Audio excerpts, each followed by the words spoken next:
Welcome to the Foul Play YouTube channel, Reading with the Crew. Thank you so much there, Jack61, for your introduction, and welcome everyone. It's great to be here. My name is Dr. Silkman, and I'm from the Foul Play team. Thank you so much for all your support. All of us here really appreciate it. I'm from Adelaide, South Australia, and it would be great, guys, if you can tell us in chat where you're from, where you're listening to our podcast. And again, guys, all of us, heartwarm thanks for your support, constant support, and for all your excellent questions, right? It's been really, really heartwarming. And I remember Neville and I, many months ago, coming up with the Reading with the Crew series, and it has really been incredible. And today, guys, we're going to be continuing our podcast series.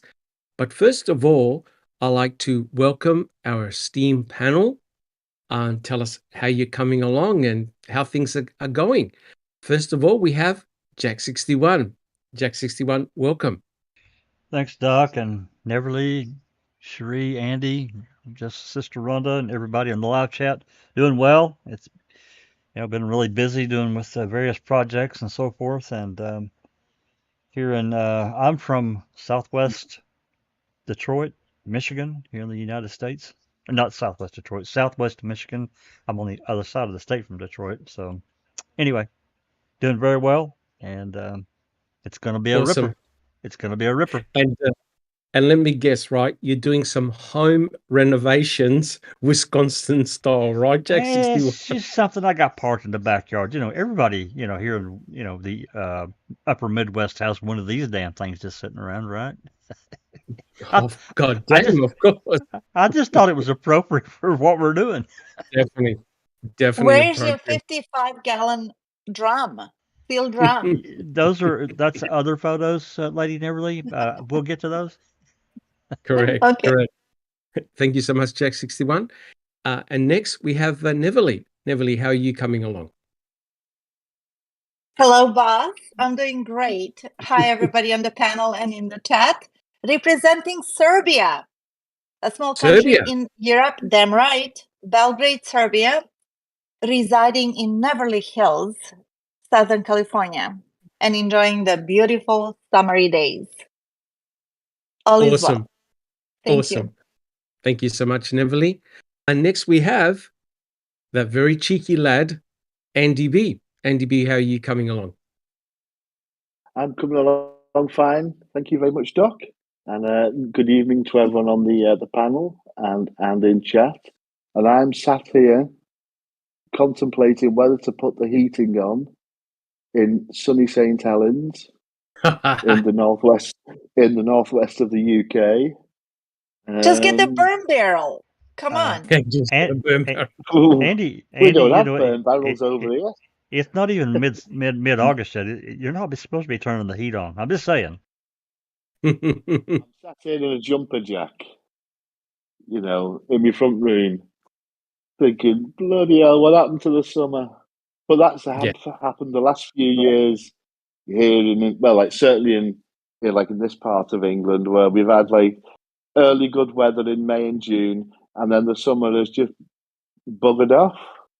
But at least we get mild weather up until about January or February. So, there's pros and cons to it. So we'll see. So I'm looking forward tonight to awesome. to more bucket shenanigans. Yeah. And go on, Doc. You do it, lad. Awesome. Thank you so much, Andy B. And next we have I don't recall. How are you coming along? I'm doing well. Hello, everyone from Northern New York, almost to Canada. Welcome to Reading with the Crew. Awesome. Thank you so much. I don't recall.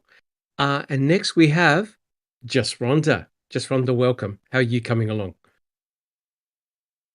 Thank you, Doc. I'm doing okay. It's great to be here on the panel with my other family members. and just having a very mild summer here. Actually, we had a few days of, well, about a week or so of over 100, but Whoa, we've kind of mellowed out. I mean, we've just had a really mild summer, and so I can't complain too much. Um, awesome. so yeah, but yeah, it's great to be here and great to see everybody in the panel, and it's great to see so many wonderful people in the chat. Thank you all Fantastic. for being here. Fantastic. Fantastic. And Jack 61 has put up the slide of Teresa Horbach, and that's why we're here. And I'm sure that's why you're here, guys. We want to get justice for Teresa Horbach, who tragically passed away at a very young age of 25 years old. What happened to this poor lady was unspeakable. And we want to get to the truth, no matter where it lies. We want to see justice for Teresa, her family, also for Stephen and Brendan Dassey, whom we firmly believe did not receive fair trials. And we also do believe that Stephen Avery, especially Stephen, was set up. But we want to prove that. We want to show that Stephen Avery was indeed set up, some type of conspiracy. It doesn't have to be a very large conspiracy. All you need is a few people who are very invested in seeing Stephen return back to prison. So we're going to examine the case. We've been deep diving. No matter where the truth is, good, bad, or otherwise, we want to find out what actually happened to Teresa Horbach. And we do this for her memory and also to seek justice, as I said. Neverly, do you see the screen, the people in chat? Are you able to Yes, call? I do. Yeah, Just anyone? really I don't mind. Yeah, just sorry. Rhonda. No, I'm just sorry. Sorry, I'm interfering here. No, not at all. No, Neverly can read everybody, but there are a few questions in the chat asking Already? about Stephen. Yeah, well, yeah, asking about Stephen. So I'll let you handle that or talk about that at whatever Yeah, point you'd like to. yeah, I can do it quite now. I could do it now. Like I said, the only knowledge that I have is really secondhand information that Stephen had a bit of a health issue or is having a health issue. I think he was experiencing some pain on the left arm, left shoulder region. And really, that's the basis of all I know. I haven't spoken to anyone, and all of us here hope that it's not too serious, that it's just a transient ailment, and that he'll get better. I don't know what the doctors are or what the system is about when an inmate is unwell, seeking treatment. I don't know what the procedure is in Wisconsin, but hopefully he is okay. I mean, I remember watching a few of the podcasts done by Mark Hoddenott, who had recently spoken with Stephen. And a couple of weeks ago, he seemed to be in very, very good spirit. But like I said, unless anyone here on the panel knows any better, the only thing is what has been released on social media, that he was experiencing some pain. I don't know anything more than that. And we all hope for the very, very best. I mean, the situation with Stephen is not a good one. Being in prison for something he didn't do.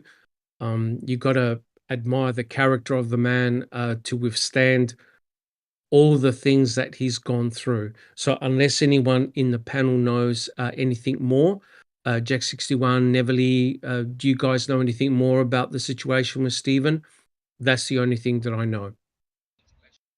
I've heard basically, I've heard basically the same thing, that he had some tingling and so forth in his left arm, shoulder area, and I guess sought treatment there at the prison. And you're right. Let's just think about even if you're guilty, being in prison is a heightened. You've got to be on the heightened state of anxiety at all times, because there's some mean bastards in prison, and they will hurt you, and they don't care. No, correct. So we wish him all the very, very best. And I'm sure Mark, who routinely talks with Stephen, will hopefully update all of us, and we pray for the very, very best. Guys, is there anything else? I think that's all that I know. And like I said, you've got to be very, very careful about getting information secondhand rather than directly from the person, because you don't know what the basis of what is actually happening. So fingers crossed. All right, Neverly, would you like to tell us who's in chat? Thank you there, Just Rhonda, for that question. Well, it turns out that Stephen was seen by medical personnel in prison and that he was given medication. He's being treated for pain. And it seems that he may have fluid in his lungs. Right. So the first time I heard that he had pain down his arm and it's tingling, it could have been a pinched nerve. It could have been also signs of cardiac issues. But so far, that was the update. And there's another message that maybe if I hear something new, I will let you know. How about that? Yep. But thank you for asking. Yeah. So far in the chat, we have our supermod, Dark Side of the Moon, Gloria, Paul Ward, Disco Pervert, hello, my lady, JD, Kelly McCallion. Of course, my homies there, Just our Honda, Pete Moss, hello, my friend. Angie Dickinson, look at this, Charlotte Dowling, Lord Bucco. And we have Lord Bucco, he says that he's from USA, Columbus, Ohio. Angie Dickinson is here. She's 18 months a member. Fantastic. That's right. Kelly McCallion is from South Dakota, and Minnesota in the USA. Graham Moss is here. Hello, Graham. He's from UK. Anthony Hills, land of Queensland. Yeah. Right? Rhonda is from Orem, Utah.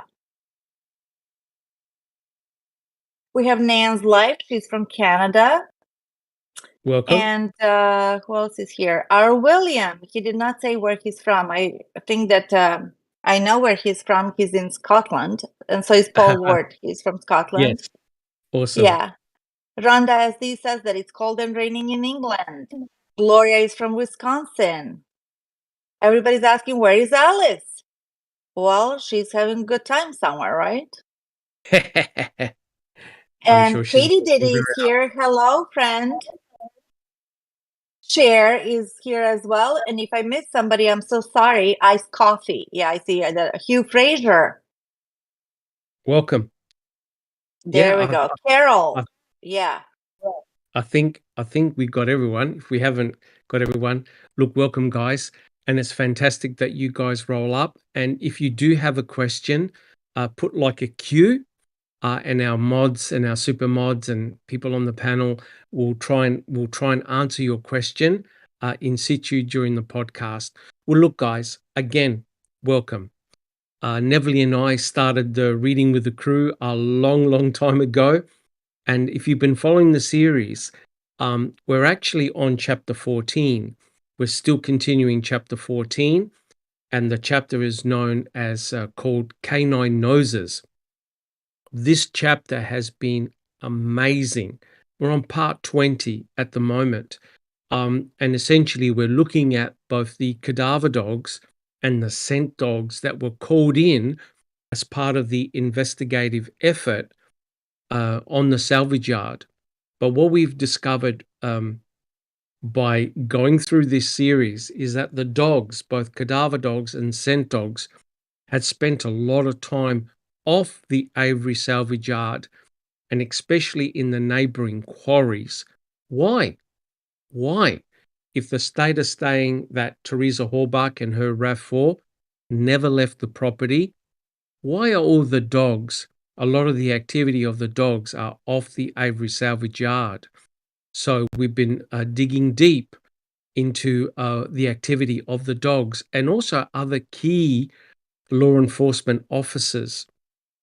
So guys, We're on episode 43. So if you enjoy our podcast, please subscribe, put your DNA on the thumbs up button, and please share our podcast. The more people that can get to hear what we've been doing here on the Foul Play team, the better. And don't forget, guys, to please hit the notification bell to make sure that you don't miss one of the podcasts that the team does. And guys, today what we're going to do, first of all, we're going to answer some questions that were asked during the chat last week. And we're going to touch upon a very important topic. And that is, what did Travis Growell smell on the night of October the 31st? And remember, he was in Redon's Pit near County Highway Q. So we've actually gone full circle. And now we can start answering some of those really, really hard questions. Jack 61, can we have a look at the very first slide, please, which is slide A1. So one of the questions that we were asked, continuously asked was, hey, you've got all these dogs on the salvage yard and around the salvage yard. How do you know that a particular dog has given an alert, right? Jack 61, do you see the slide? I do, Doc. Yep. Are you able to read the question part in both sections? And Neville, are you able to read out the answers Sure. in both parts? So No this problem. this is how Brutus reacts. Jack 61, Neville. What does clear that mean? Take the dog through and determine if he's giving any trained indication of human remains. When Brutus smells what he believes is human remains, he barks. He gives me a bark indicator. So we did check this car crusher and we did not get any indicator at the car crusher. Where did he go? There was an area of 4 burned barrels, which he barked at. Right. So quite clearly, what is very important here, guys, is that both the Brutus and Julie Kramer, they work together as a trained team. So Brutus has been trained to detect human decomposition, right? Now, a cadaver dog like Brutus, they've been trained for a long, long period of time. And I read in the transcript that both Brutus and Julie Kramer had done 150 cases together, right? And Brutus had actually logged up over 9,000 hours of work. So a dog like Brutus, other cadaver dogs, scent dogs, they have to be accredited, right? And Julie Kramer, Brutus, and many other cadaver dogs and their handlers were called as part of the investigation. And I think what is frustrating here is that the investigators obviously did not fully believe what Brutus was saying or not saying, right, guys? Because Brutus checked the car crusher, Brutus checked all the crushed cars and gave no alert, right? Which meant that Brutus did not bark. Jack 61. And Shedder and the rest of the cops apparently didn't believe him, but he was right. Correct. And when you think about it, wherever Brutus gave a hit, and by barking, they always found something, right? And so in most of the cases, it was blood, the presence of blood.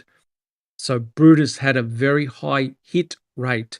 What is very frustrating is that Brutus checked the car crusher, checked all the crushed vehicles, and gave no alert. Yet the investigators still called in the fire brigade team using the jaws of life and opened up all the vehicles, right? Now, remember, this is November the 5th, right? They were looking for Teresa Hallbach. And that's why you bring in the cadaver dogs and the scent dogs. And so even though Brutus gave no hits, they didn't believe the dog, which is truly remarkable when you think about it. So guys, to answer that question, a dog like Brutus, who's a cadaver dog, gives a positive alert by barking. And remember, guys, both Julie Kramer and Brutus work hand in hand. Jack 61. Yeah, and I've read other dogs. It just depends on how they're trained. Some dogs will sit down. They will just sit. They don't give the bark indicator, but they sit, and so that means to the handler, there's something here, right? That's what I've correct. read. Yeah, that's correct. And also the dog handler observes the dog. Is the dog giving any head movements? Is the dog looking in a particular direction? Is the dog showing excitement? Is it scratching at something, right? So the dog handler is just as important as the dog, right?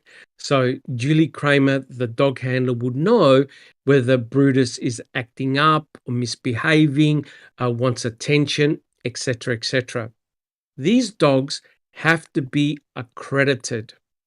And remember, we read out previously that a dog like Brutus detects human remains. Okay? A dog like Brutus detects the scent of death. And remember, remarkably, we all smell differently when we're alive, but when we die, we all smell the same, right? We produce the same odorants, the same chemicals when we die. Now, it's very important to realize that a dog like Brutus has been trained for human decomposition, not animal, right? That's very, very important.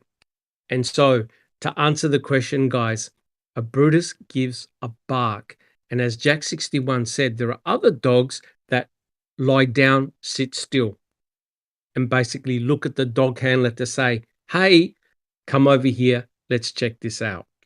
All right. So thank you, guys. Yes. Anthony Hills. If Stephen's blood was in the RAV of the salvage yard at the turnaround, why would law enforcement need to move it onto the salvage yard?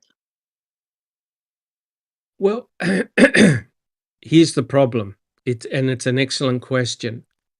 We don't know when the blood was present in the RAV4, right? That's the dilemma.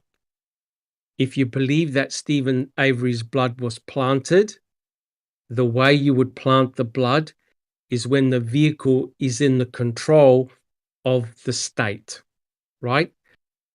If you're planting blood, and you leave the RAV4 on the property, basically you're leaving it to chance. By that I mean, imagine if one of the brothers discovers the RAV4 before Pam of God does, right? So in other words, if they find the RAV4, they may either call the police themselves and say, hey, look, we've just found this vehicle here, it shouldn't belong here, or they may decide to put gasoline and torch it. So the question is, when was Stephen Avery's blood placed in the RAV? And before I put on Jack 61, you got to remember, both Pam of God, Nicole, Remeka, Fassbender, and other law enforcement officers with torches looked inside the RAV, and not one of them noted the presence of any blood. Jack 61. So great question. Great question. There's more questions, but okay. Yep. Well, Jack 61. And I apologize for this, but his question is prompting me to ask another question in relation to the RAV.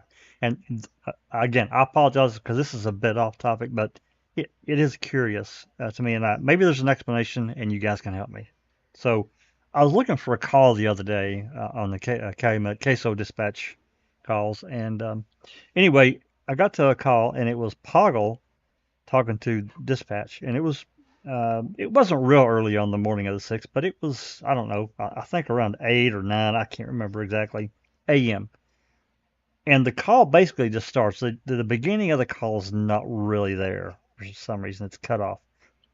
But the gist of it is that Poggle says he needs an officer, and he didn't really give a damn who it is, to follow this car they seized to the crime lab. So my question is, did they take the RAV somewhere and park it, and then take it to the Madison Crime Lab later that day on the 6th?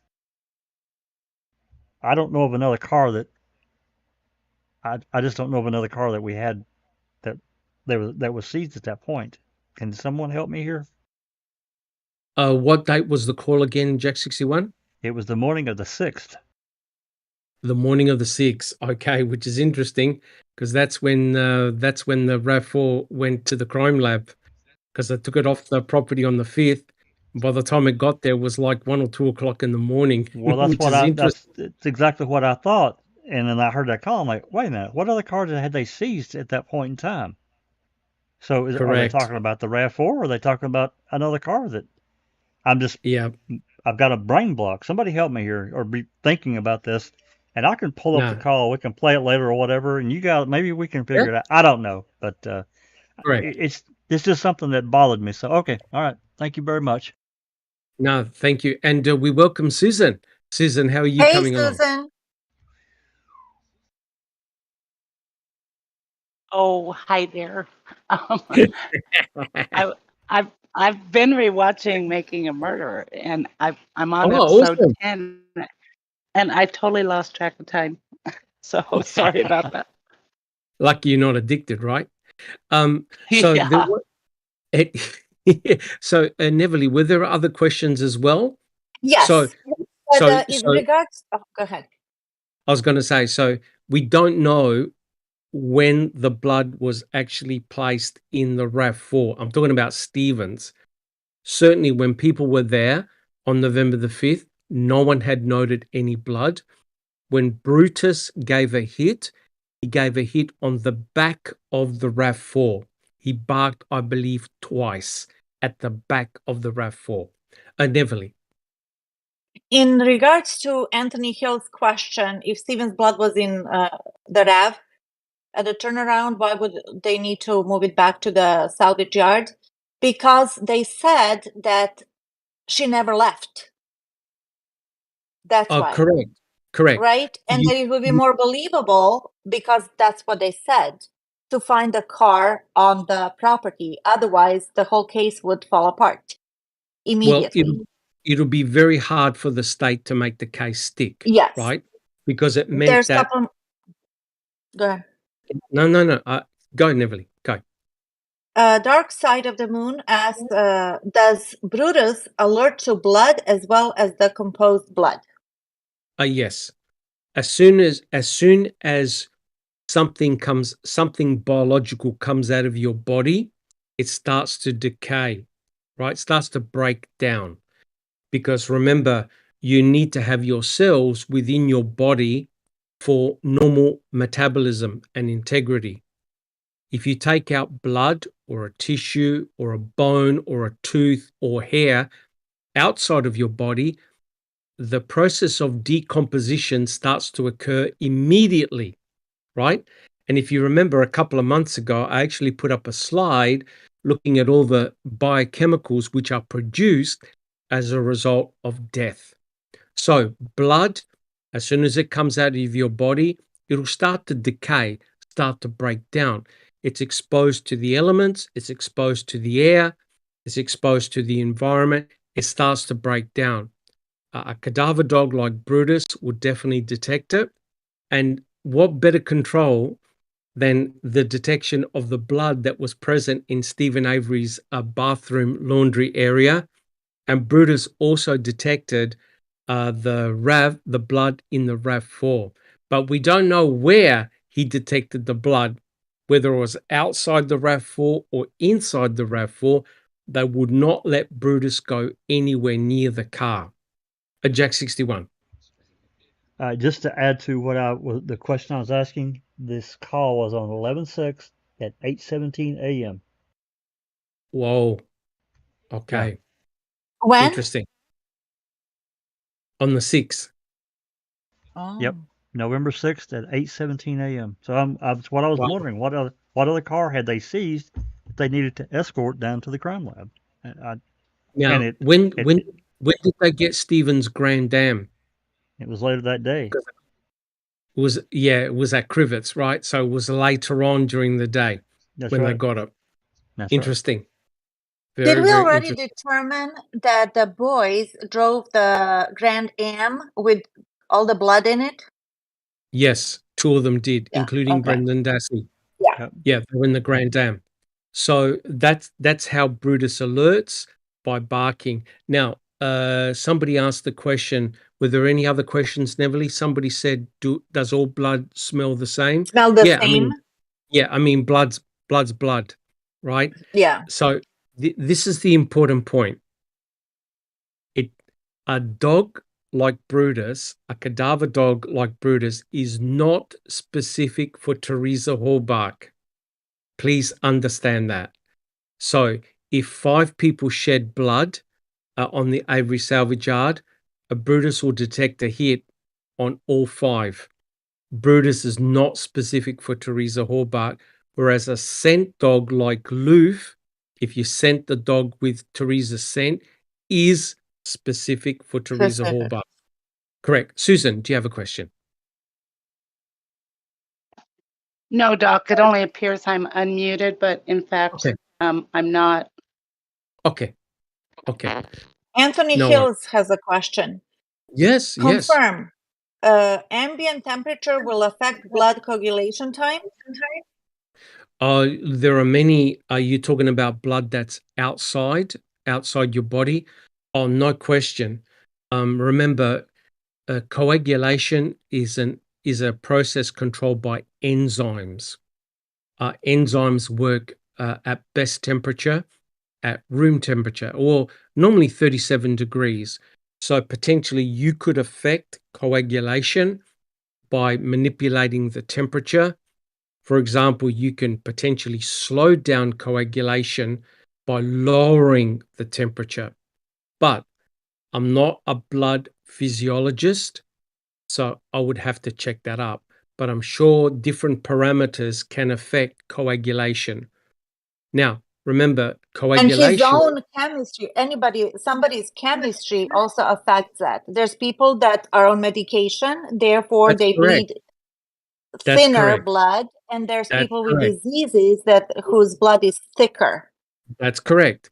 There are individuals that don't produce clotting factors, and as a consequence, if they get a scratch, hemophiliacs, I believe is the term, if they get a scratch, they will actually bleed to death because they can't actually form clotting.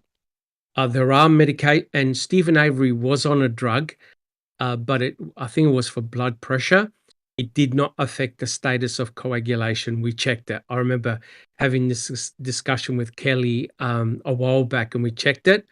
It has no effect on coagulation. But you're correct. People's ability to coagulate is very dependent on your genetics and whether you have a particular type of disease or disorder, whether you can produce coagulation factors, and whether you're on different type of chemicals, medication, drugs. Definitely. No question about that. Question from Gloria. Could they have gotten Stephen's blood from the Grand Am? Yes. Now, remember, we talked about this. There's several sources of the blood that potentially the state could have used to plant it in the RAV4. Forget about the blood vial, okay? Even though that's the obvious thing to do, get blood from the blood vial, DNA methylation, and I did a presentation on this. DNA methylation proved that the blood in the RAV4 that was on the seat cover, the fabric of the seat, was much more closer to Stephen's age in 2005 rather than when the blood was taken in 1996. So you can effectively rule out the blood vial. So that means where else could they have gotten that blood? Well, the Grand Dam had a lot of blood in it, the Pontiac Grand Dam. There also was blood on the garage floor that belonged to Stephen. And there was also blood, quite a few droplets of blood that were in Stephen's trailer. And those droplets of blood were collected on November the 5th. So there's plenty of blood, and also his sink when he bled when he went to Menards. But getting the blood from the sink is very, very tricky because you need to time it perfectly. In other words, someone has to come in like a ninja, mop up the blood quickly, and before it coagulates, seed it into the RAV4. Now, is it possible? Yes. Is it probable? I highly doubt it. But the DNA method. Yes, Susan. I'll just point out that right after Stephen bled in the sink and they left, that's when they saw lights back there by his trailer. So, correct. It's possible somebody went in there and was able to get it. And he said that he smelled smoke. Yeah, I think that was his brother. Right? I think that was his brother Chuck. But look, let's if we're being a little bit nefarious here, the only person that I know that was still around, right, Jack 61, was Andrew Colburn, right? Yep. He was still there. And one way to get off the Avery salvage yard without going through Avery Road is through the cornfield, right? Because the cornfield connects Stephen's property to the Cuss Road, and you could exit that way.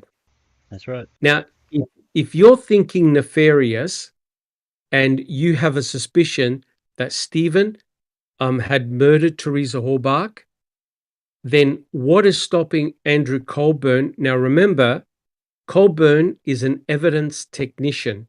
He has the ability to collect forensic evidence. How do you know that he didn't break in the property, had a quick look and saw blood and said, I'll just take a sample just in case? Now, remember, Neverly, there was this case, I think it was in the US, in which agents broke into someone's property and checked their computers and got all the information without telling the owner, right?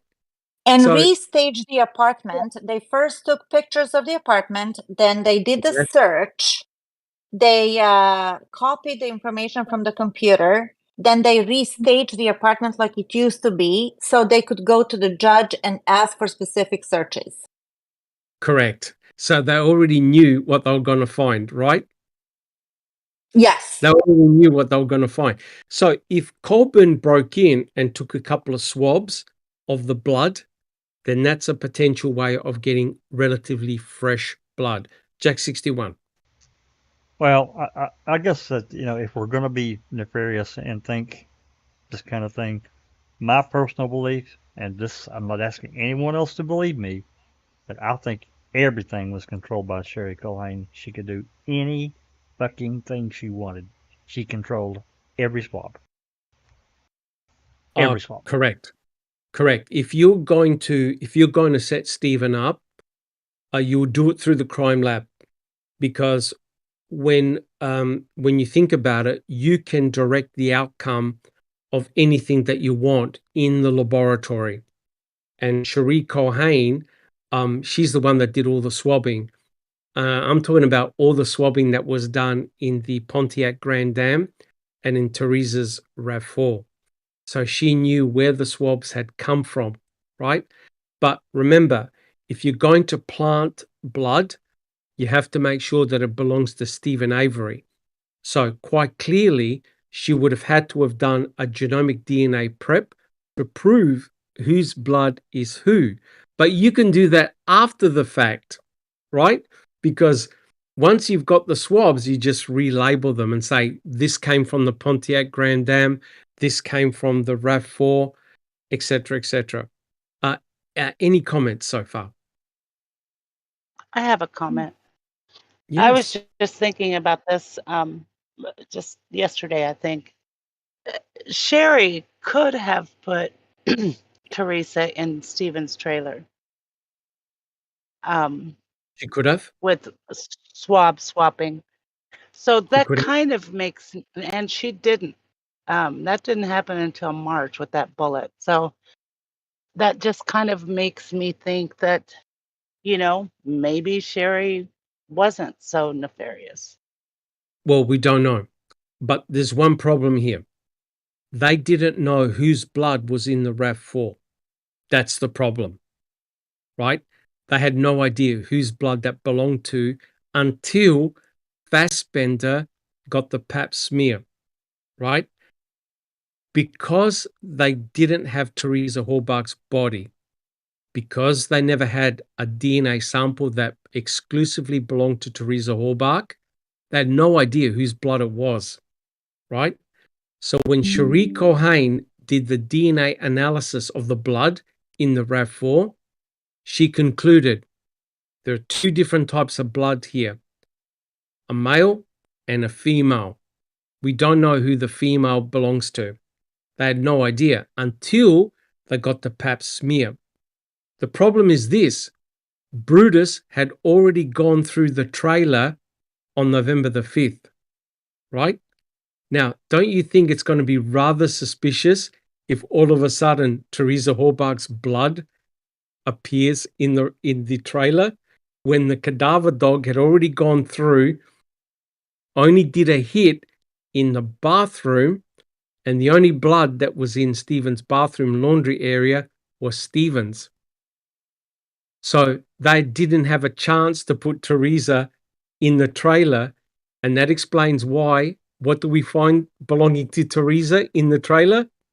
The key, because that's all they had. So until they got the pap smear, they didn't know whose blood was in that RAV4. Now, when Cohane did a DNA check on the Wisconsin database, they said, oh, this person has got the same profile as Stephen Avery. We want a sample from him. But they didn't know whose female blood was in the back of the RAV. Susan. When did they get that pap smear? Later on in November. I think it was the 21st or 23rd of November. By that stage, the property had already been given back to the family. So they had no, but notice what happened after Brendan got coerced. Item FL shows up. So there you go. Okay. So here's the problem. Back in the early stages of the investigation, they didn't have a DNA standard belonging to Teresa Hallbach. Otherwise, I agree with you, Susan, her blood would have been found everywhere. But they never had the chance until it was too late. Jack 61, did you have a comment?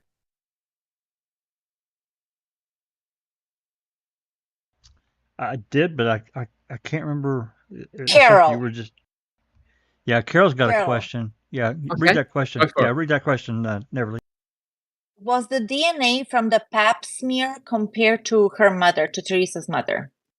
That I don't know, but they did take a swab of both Karen and Teresa's stepdad, and they got genomic DNA profiles. So they would have had the genomic profile of Karen Hallbach. I'm sure they would have compared it, right? So half the genetic material would have been the same as Karen Hallbach, the mother, but most importantly, they did mitochondrial DNA analysis of, now, this is very interesting, of item BZ, which is muscle tissue, and they compared it to the swab of Karen Hallbach.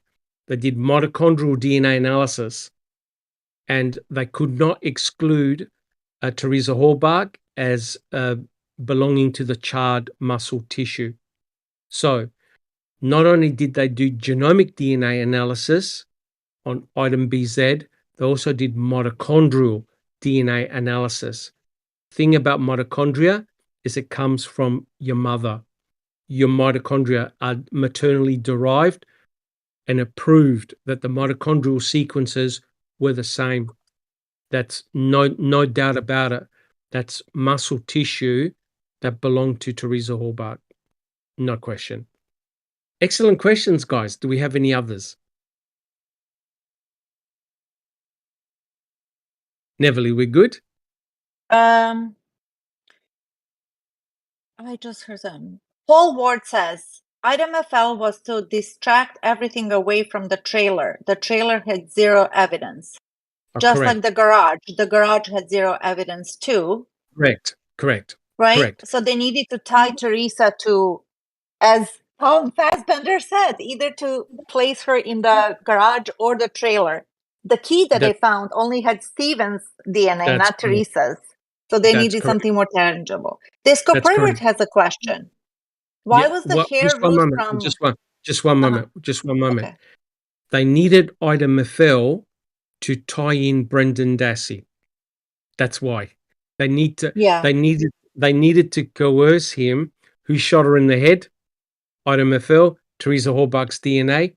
But analysis by Dr. Chris Palahniuk proved that item FL never struck bone. And now Kratz and the state have walked away from item FL. Item FL is not the instrument that killed Teresa Hallbart. Never struck her in the skull, right? And I've done many presentations, and same with the foul play team, on item FL. It's very likely that item FL had DNA introduced in the crime lab by Cherie Cohane. No doubt. To tie in Brendan Dassey. Yeah. Travis Williamson. Hello, Travis. Glad you're feeling better. He says, why was mitochondrial DNA analysis done by both FBI lab and at the Wisconsin State Lab? One was a percentage result, said TH could not be excluded. The other lab said something like 1 in gazillion to... No. So it's like there were only 6 people. No. Let me explain. So, and this is a fantastic area that we're going to be talking about soon, and that's item BZ. Item BZ is not what you think it is. We've been lied to for a long period of time. But let me tell you what happened.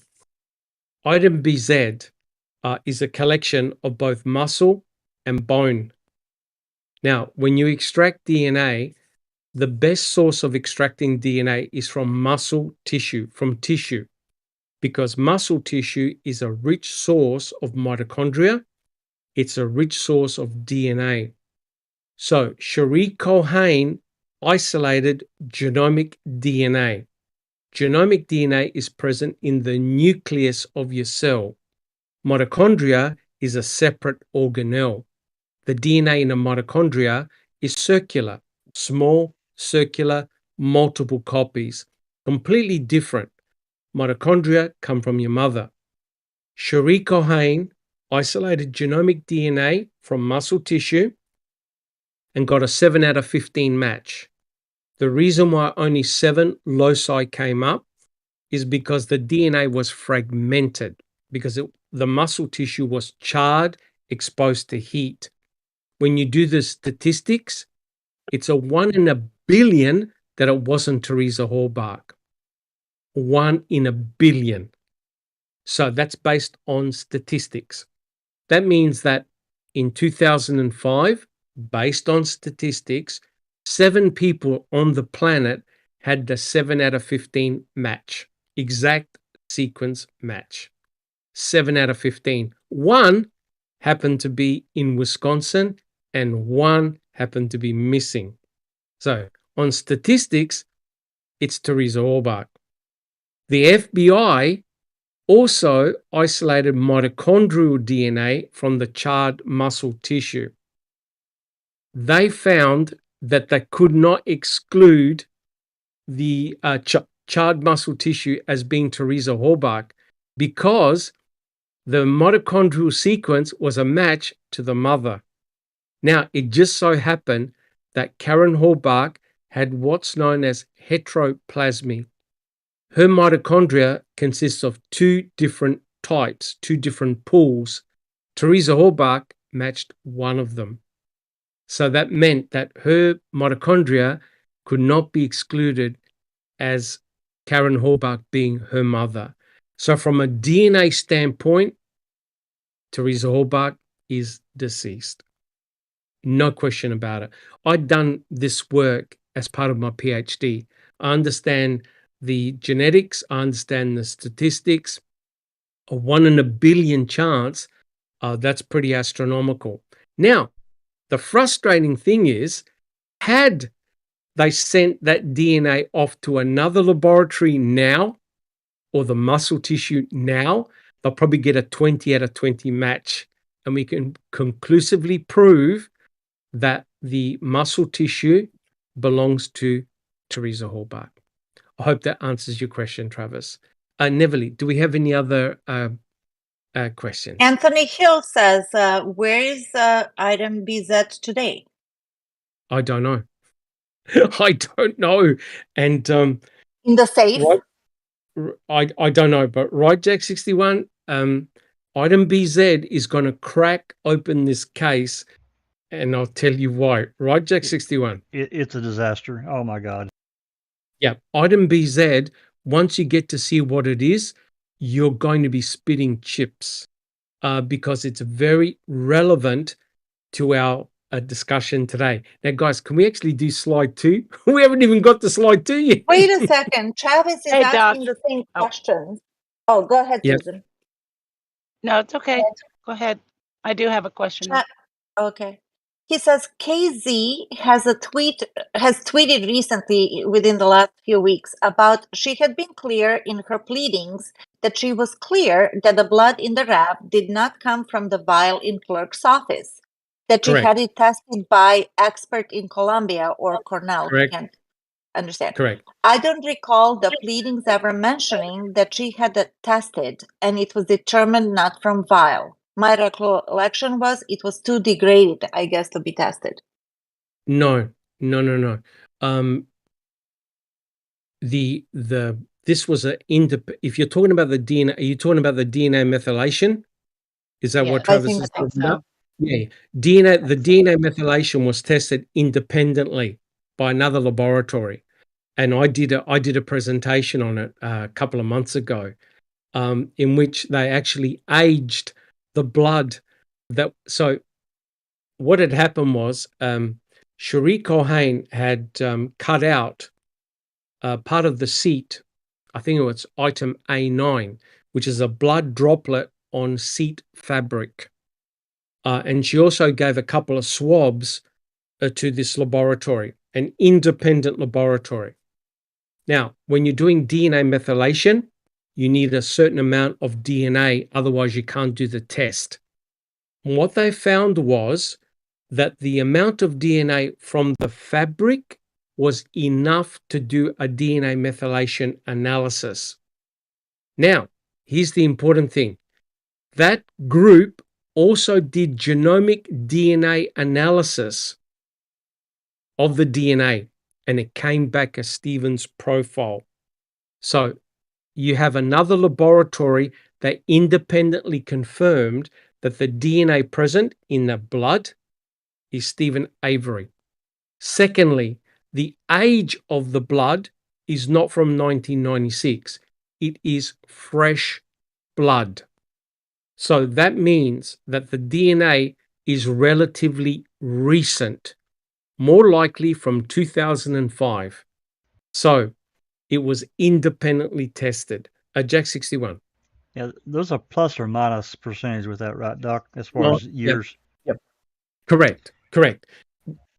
10 years. 10 years. It can be plus or minus 10 years. And on top of that, again, this is just me. This is just my opinion. Cherie Culhane controlled everything. So whatever was on that fabric, to me, that could have easily been taken from that grand dam. That's just I can't prove it, and I don't want to put out any bunch of crazy stuff. But she controlled everything, so that's all I got to say about that. Well, everything did Yeah. go through Cherie Cohen, correct? Susan, do you have a question? Yeah, Doc, just one clarification. Because you can be so certain that with the 7 loci that it's Teresa, why do they require 22 now or whatever it is? Well, back then in 2005, that's the techniques that they used, right? Now, if the judge was being very strict, the judge would have said, I'm sorry, but your analysis is not good enough. I'm not convinced that it's Teresa Halbach. If the judge was on the ball, because the FBI today, you need 20 loci, not back then it was 15 or 16. So if Right. the judge was on the ball, the judge would have said, I'm sorry, you cannot conclude that this is Teresa Halbach. But that's why Cherie Cohen was smart and said it's a 1 in a billion. But Kratz said it's 100% Teresa Halbach, right? But Which is the but wrong. you as a DNA expert, you can say with certainty that that's Teresa out of 7 loci, right? If the only thing you can say is you need to take, if you're only looking at the DNA, the only thing you can say is it's a 1 in a billion chance that it's Teresa Halbach. I could not say as a geneticist it's Teresa Halbach because it's an incomplete profile. I'll be kicked out of the laboratory if I said it's Teresa Halbach. That's why you need to look at all the evidence, not just the DNA. You look at the genomic Right. DNA, you look at now what is damning is the mitochondrial DNA, because the mitochondria come from your mother. So if Teresa Halbach, if that sequence in the muscle tissue even had 2 or 3 base differences, it's not Teresa Halbach. Do you understand?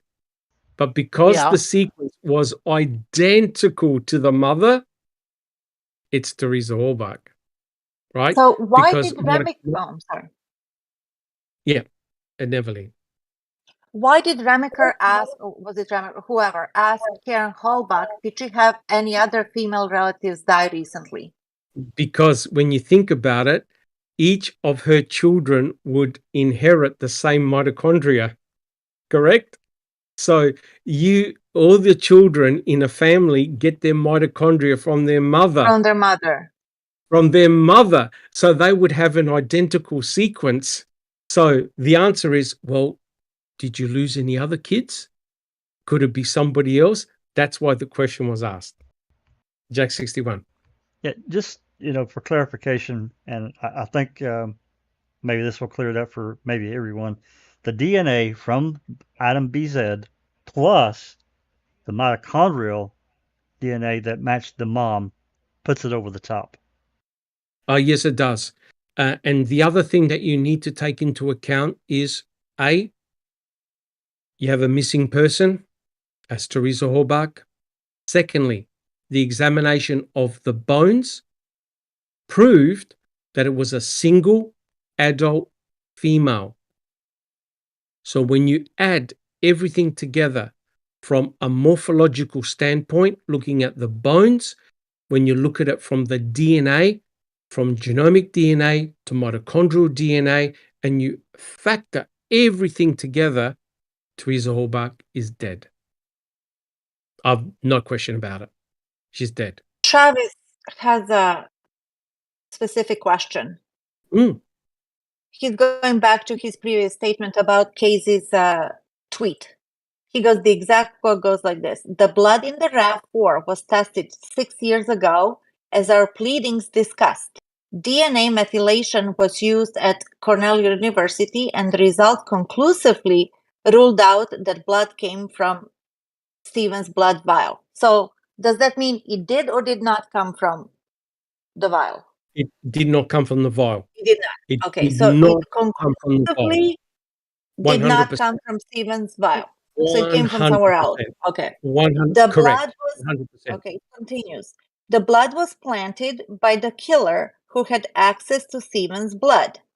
His question is, what are your thoughts, Dr. Silkman, on the conclusively proved, not from a vial? Oh, 100%. It's not from a vial. And I know that Neville is going to hit me, but her boyfriend, Dr. LeBeau, proved that there was no EDTA. No EDTA in the samples, right?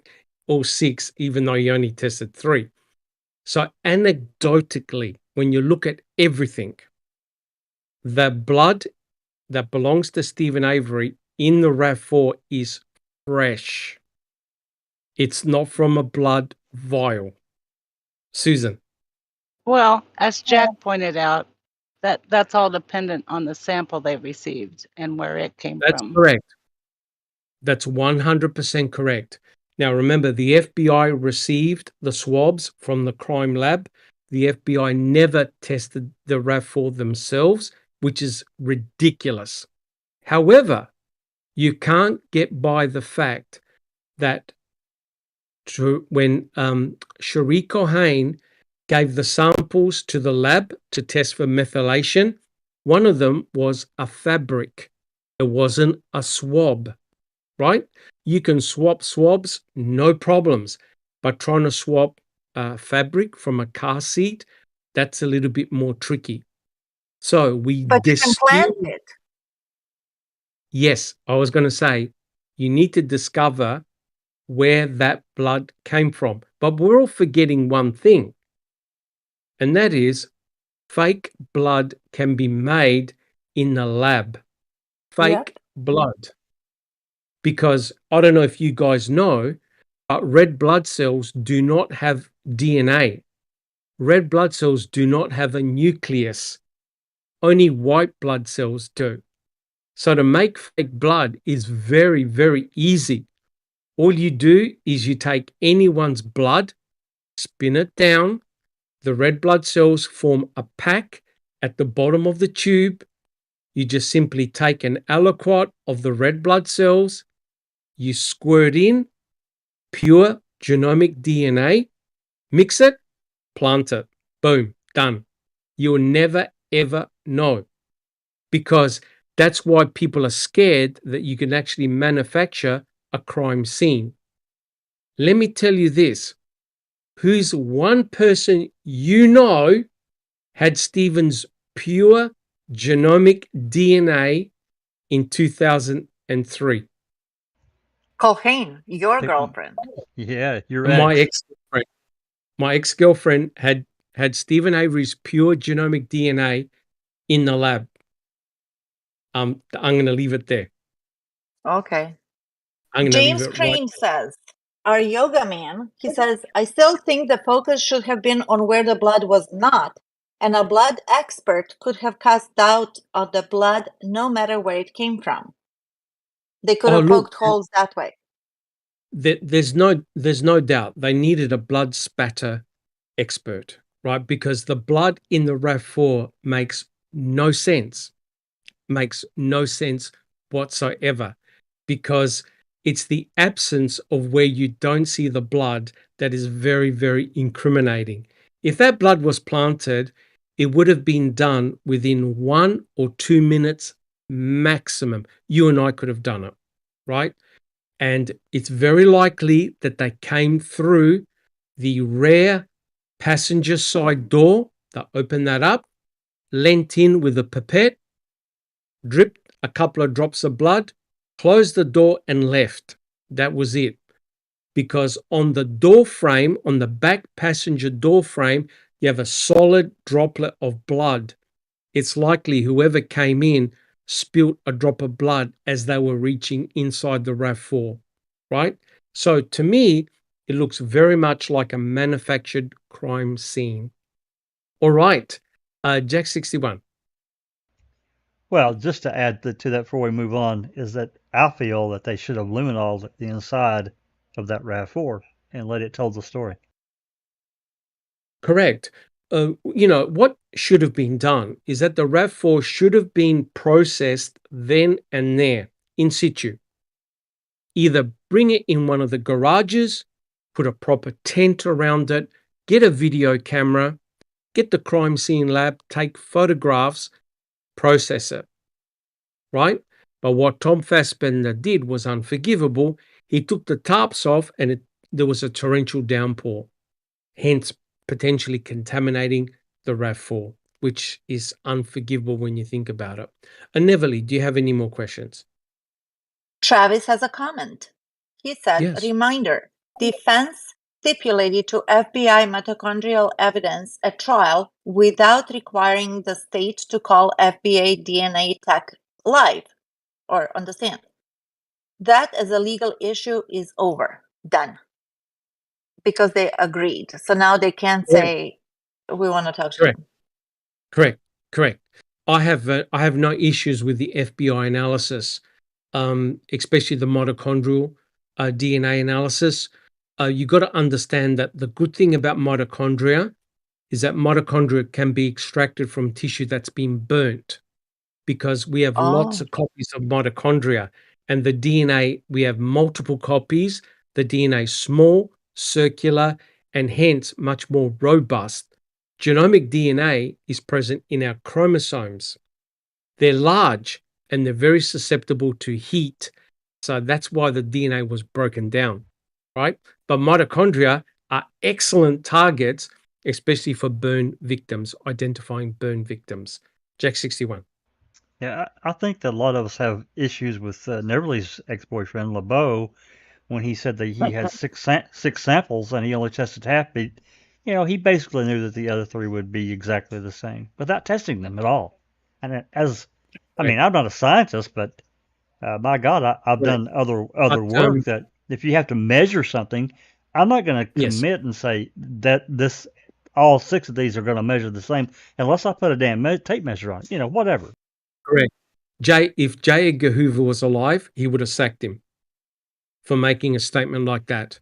Because you can't absolutely.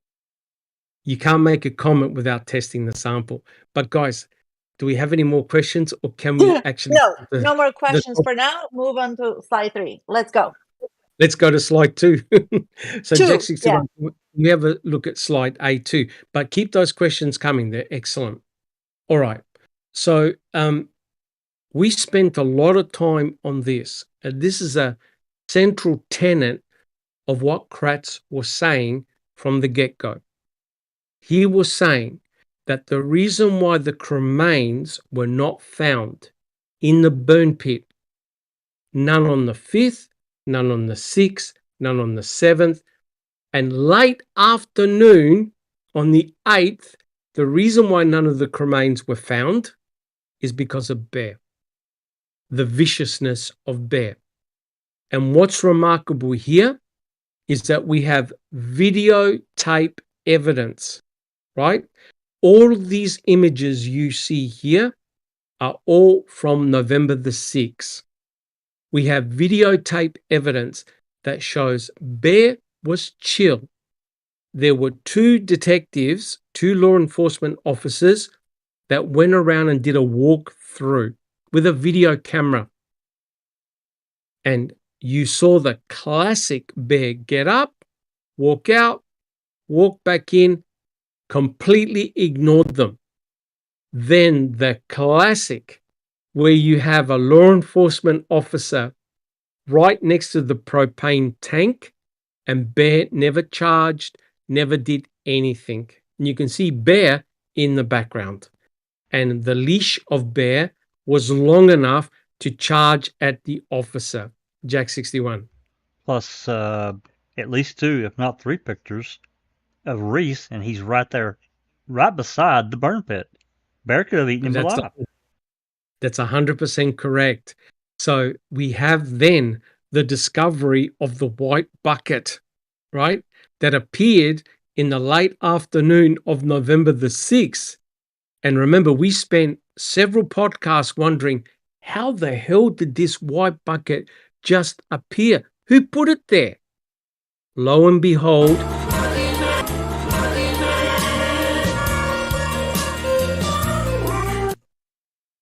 a big credit to, now that's the ingenious work of Andy B there. But Duke said, who's giving the good boys to Bear? And so I'll show you how I found him. And all credit to Duke for a brilliant observation. And we found Bucket Man. There he is, Bucket Man, in the shadows between the kennel and the garage. He's holding a white object, and there's Bear right in front of Bucket Man, right? So this is embarrassing because it meant that Bucket Man is not a member, is not a family member, but in actual fact is a law enforcement officer. And as Jack 61 alluded to, Trooper Reese was right next to the burn pit and took photographs of the burn pit. And you can see every image of Bear is non-aggressive, he's chilling out. In actual fact, he's even turned his back to Trooper Reese, right? So we believe, or all of us believe, and guys in chat, let us know what you think, but Bear was non-aggressive. And what's remarkable is that Kucharski said that on November the 6th, the same day that this video and footage was taken, Kucharski pulled a gun and wanted to shoot Bear. Jack 61. I said it last week. I must say it again. Not one radio dispatch, not one phone call where somebody, some officer, there were a bunch of them there, said, hey, you got a mean-ass dog on here. We got to get him out of here because somebody's going to get bit. And you can't tell me they wouldn't have done that. There's no way. Correct. And not only that, Jack 61, Barb and Carla went there on the night of November the 6th to feed the dogs. That's right.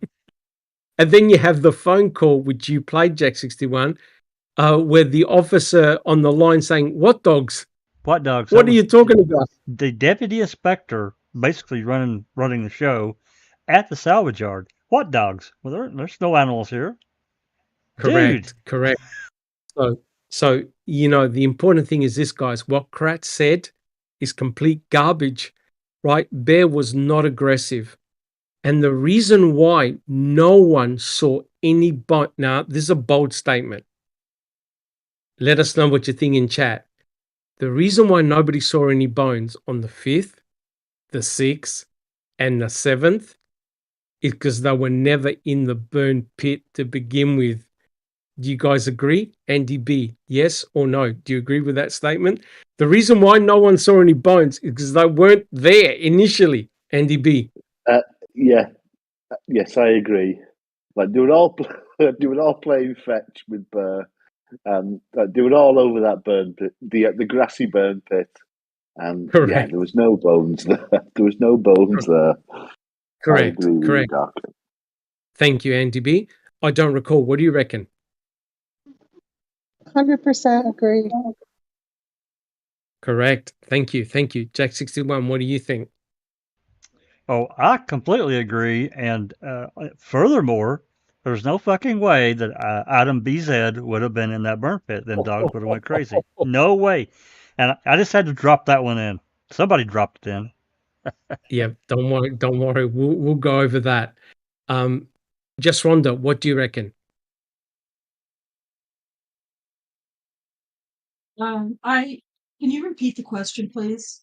The question is the reason why no one saw any bones on the 5th, the 6th, and the 7th is because they weren't in the burn pit. Right. Yeah.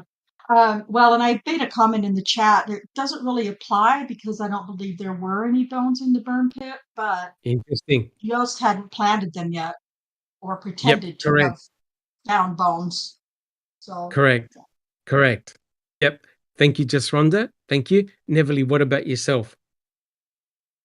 Yeah, what you said, and the reason why the bones were not there, nobody saw them. We know why. And I just think that it's interesting that a bone appears 8 feet away from the burn pit that nobody Yes, noticed except for Joe's. Oh, look, a bone.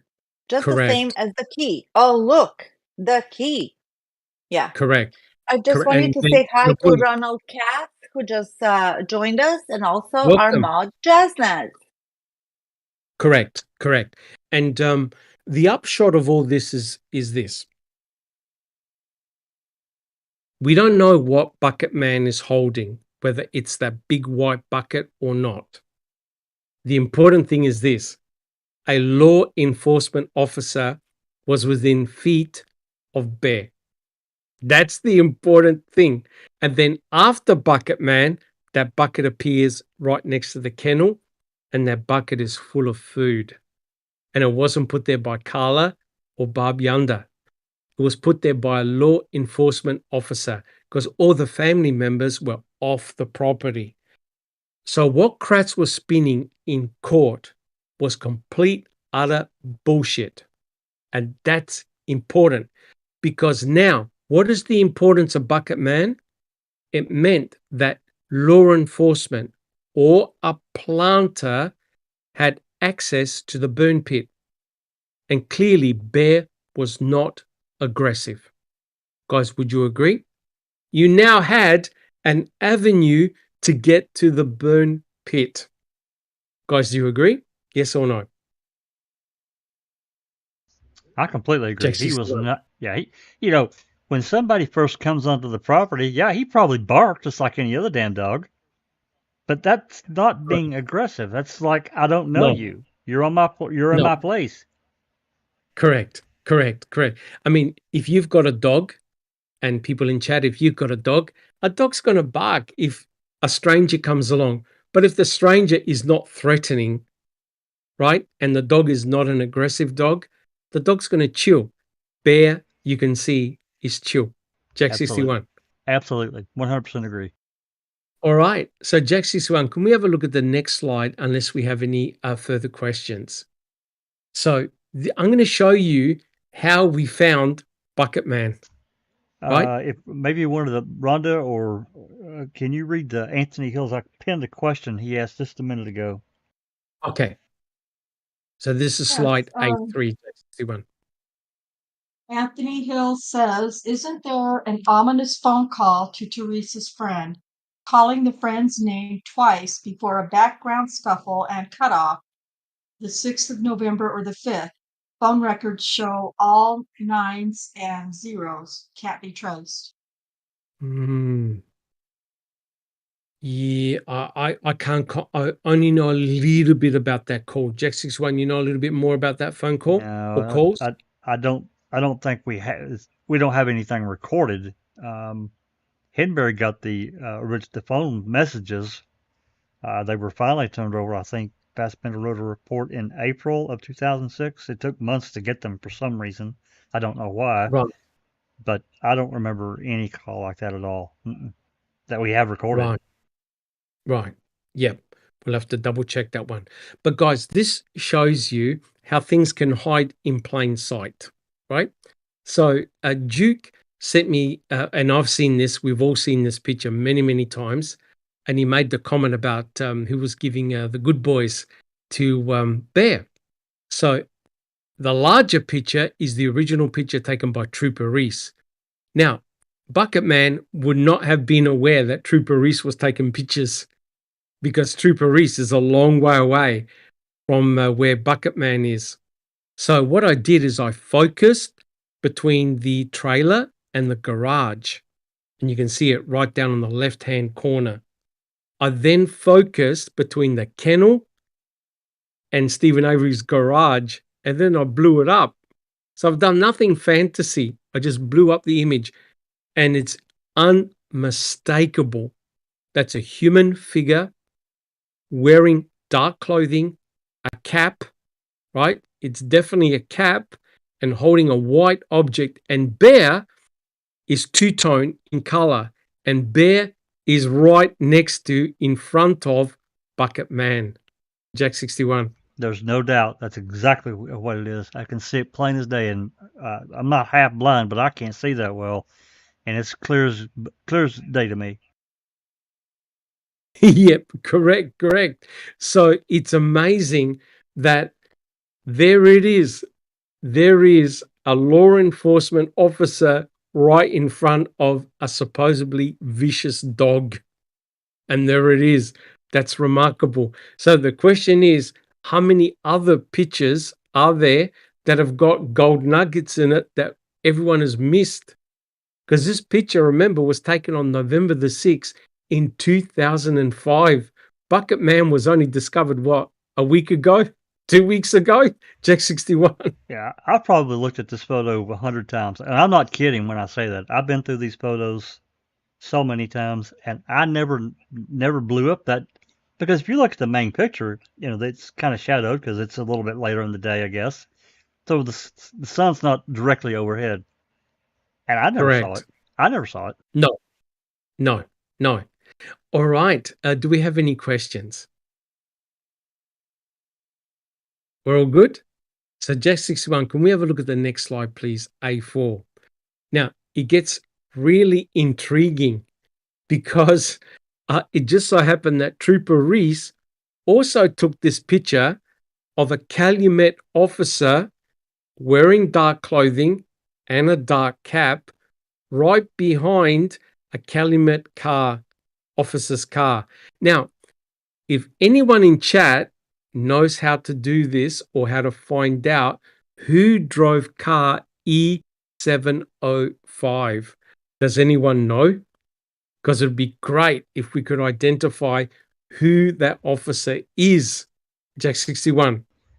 I know that they kept a log of who, the cars, where they were, because you can hear this as we was listening to the calls. I don't know that they would still have that log. I guess we could request it for that week to see if we could track it. I don't know that we could get it because of the passage of time. I don't know if they would retain that kind of information for this long, but I can certainly request it. Yeah, that'd be awesome if we could find out. Now, the reason why this is so intriguing is that if you look at Bucket Man looks very much like that Calumet officer if he's from Calumet, right? The only thing that it didn't capture properly was the insignia on his cap. But you can see the guy is wearing a cap, he's wearing dark clothing, and appears to be a law enforcement officer. And it's really intriguing because Kacharsky had actually admitted being at the burn pit on November the 6th, except he said, me and Remika wanted to check the burn pit, but we couldn't, and I pulled a gun on Bear because he was vicious. He was lunging. He was barking. Now, wouldn't it be ironical if Bucket Man was in fact Kacharsky, right? The alien man, the one that discovered or found the key, Jack 61. Yeah, especially considering that, remember, Kacharsky's a K9 officer. He's a dog handler. Yeah. He is a dog handler as well. So it'll be, you have a look at Kacharsky, thick neck, large features, short hair, facial stubble. Wow, wouldn't that be remarkable if the driver of E705 was Kacharsky? Now, I checked. Kacharsky and Trooper Reese were around the same time. So when Trooper Reese was on the property, same with Kacharsky, and Kacharsky admitted being at the burn pit, right? That's remarkable if the two are identical. All right, Jack 61, can we have a look at the next slide, please? So we can actually start the podcast proper. This is what I want to talk about. It's very, very important. So we know that on the night of November the 5th, Julie Kramer and Brutus went inside Stephen Avery's trailer, and Brutus gave a hit. One bark and one alert, and that was inside the bathroom laundry area. Later on, Remika and the other amigos go inside the trailer and start collecting swabs of dried red substance. So Brutus detected blood. Julie Kramer and Brutus went outside the trailer and started going towards the garage.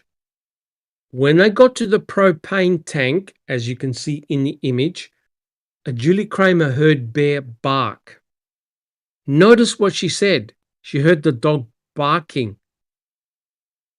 Brutus did not attack them.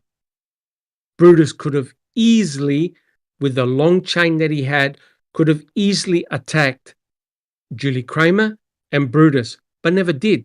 All Brutus did was bark. All Bear did was bark. My apologies.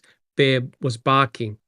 So what Julie Kramer did was she chained up Brutus, put him on a leash. Now check this out. Remember, Brutus detects human decomposition. Brutus detects human cremains, right? Certified to detect human cremains. See that box of bones? The state are saying that the entire box of bones were present in the burn pit. All of them, because they were sifted on November the 8th. So hence, those bones were in the burn pit on November the 5th, according to the state. But there's one item missing from that box. Does anyone know what it is? Now notice what I said, box of bones. What's Pick missing? me. Jack, Pick me. Jack Item BZ. 61. Item BZ. Guys, what's missing? And this is crucial. No one ever mentions item BZ. Now, you think item BZ is a bone fragment. Oh no, item BZ is a collection of bone fragments and muscle tissue. Now, I think you'll all agree, would muscle tissue and cremains be something that Brutus would hit upon? Yes, in chat, tell me yes or no. If you've got all those cremains right in front of the dog and muscle tissue, do you think Brutus would hit on something like that? Yes or no? Yes, What do you reckon, guys? indeed. He would have gone nuts.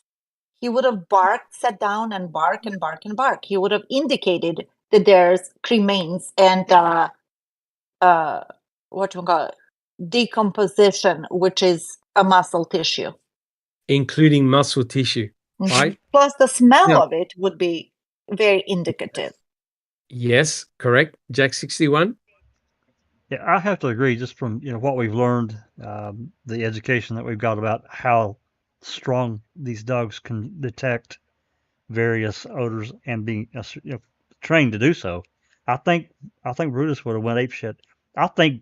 Personally, I think Bear would have went apeshit. That's correct. But Bear never did. Bear was chill, right? He didn't Bear care. was chill. He did not care.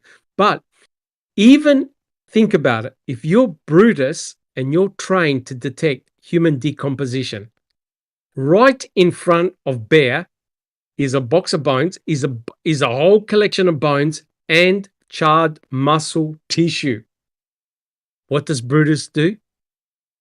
Brutus bypasses the burn pit and Brutus goes all the way to the under burn barrels on the other side of the grass. So Brutus detected a smell coming from the burn barrels and Brutus gives an alert 5. Remember, he was very excited and he barked. And remember, I read the passage. He barked at the burn barrels. He barked at 2 burn barrels. And guys, what do we find out? in Yonder burn barrel number 2, there are 4 human cut, burnt bones. Now, wait a minute. How can Brutus bypass the burn pit that's got all those bones and muscle tissue, item BZ, bypass the burn pit and go all the way to the burned barrels? Can anyone explain that? Jack 61. Because there was nothing in the burn pit at that time. There was nothing there. He didn't care. That's my opinion. But the state, correct. The state is saying that Teresa Horbach was cremated in that burn pit. Yeah, they're And full of as shit. somebody said, you've got pyrolysis material, you've got the burning of fat, skin, hair, organs, feces, bacteria, urine, blood, other body fluids. And Brutus goes past the burn pit and goes to Yonder burn barrel number 2. Now, don't say, maybe Brutus didn't smell it, because Brutus detected a drop or drops of blood in the RAV4 and in Stephen Avery's trailer. So the burn pit would have been an incredible scent source for a cadaver dog. Brutus would have gone crazy. Brutus would have, no, Julie, I want to go here. I want to go here. Because remember, even though Bear could potentially go around with his long chain, the dog would have been naturally wanting to go to the burn pit. Brutus didn't go to the burn pit. Brutus went to the burn barrels. Now, think about it. In this photograph, you've got Stephen Avery's burn pit. You've got the burn barrel, Stephen Avery's burn barrel, which is right up on top of the picture. And you've got Yonder burn barrel, 4 of them, 4 burn barrels. Here's the ultimate question. What did Travis Growell smell on the night of October the 31st, 2005? We started this was our first podcast 19 podcasts ago. What did Travis Growell smell, right? And here's the question. Did it come from the Avery salvage yard, or was it actually closer to Growell? Jack 61. Well, Jack 61. Yeah. Given what was reported, I think by one of the dog handlers or Yost, I can't remember, when he went out after dark with those, what we can only assume were 2 cadaver dog handlers over in the Manitowoc County gravel pit at the concrete slabs, and they were digging.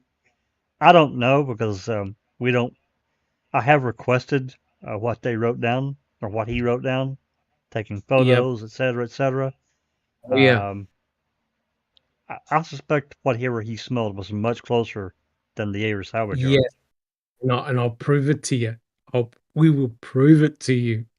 And Travis asked a question about when were the bones in the Manitowoc County gravel pit detected. I think it was on the 10th.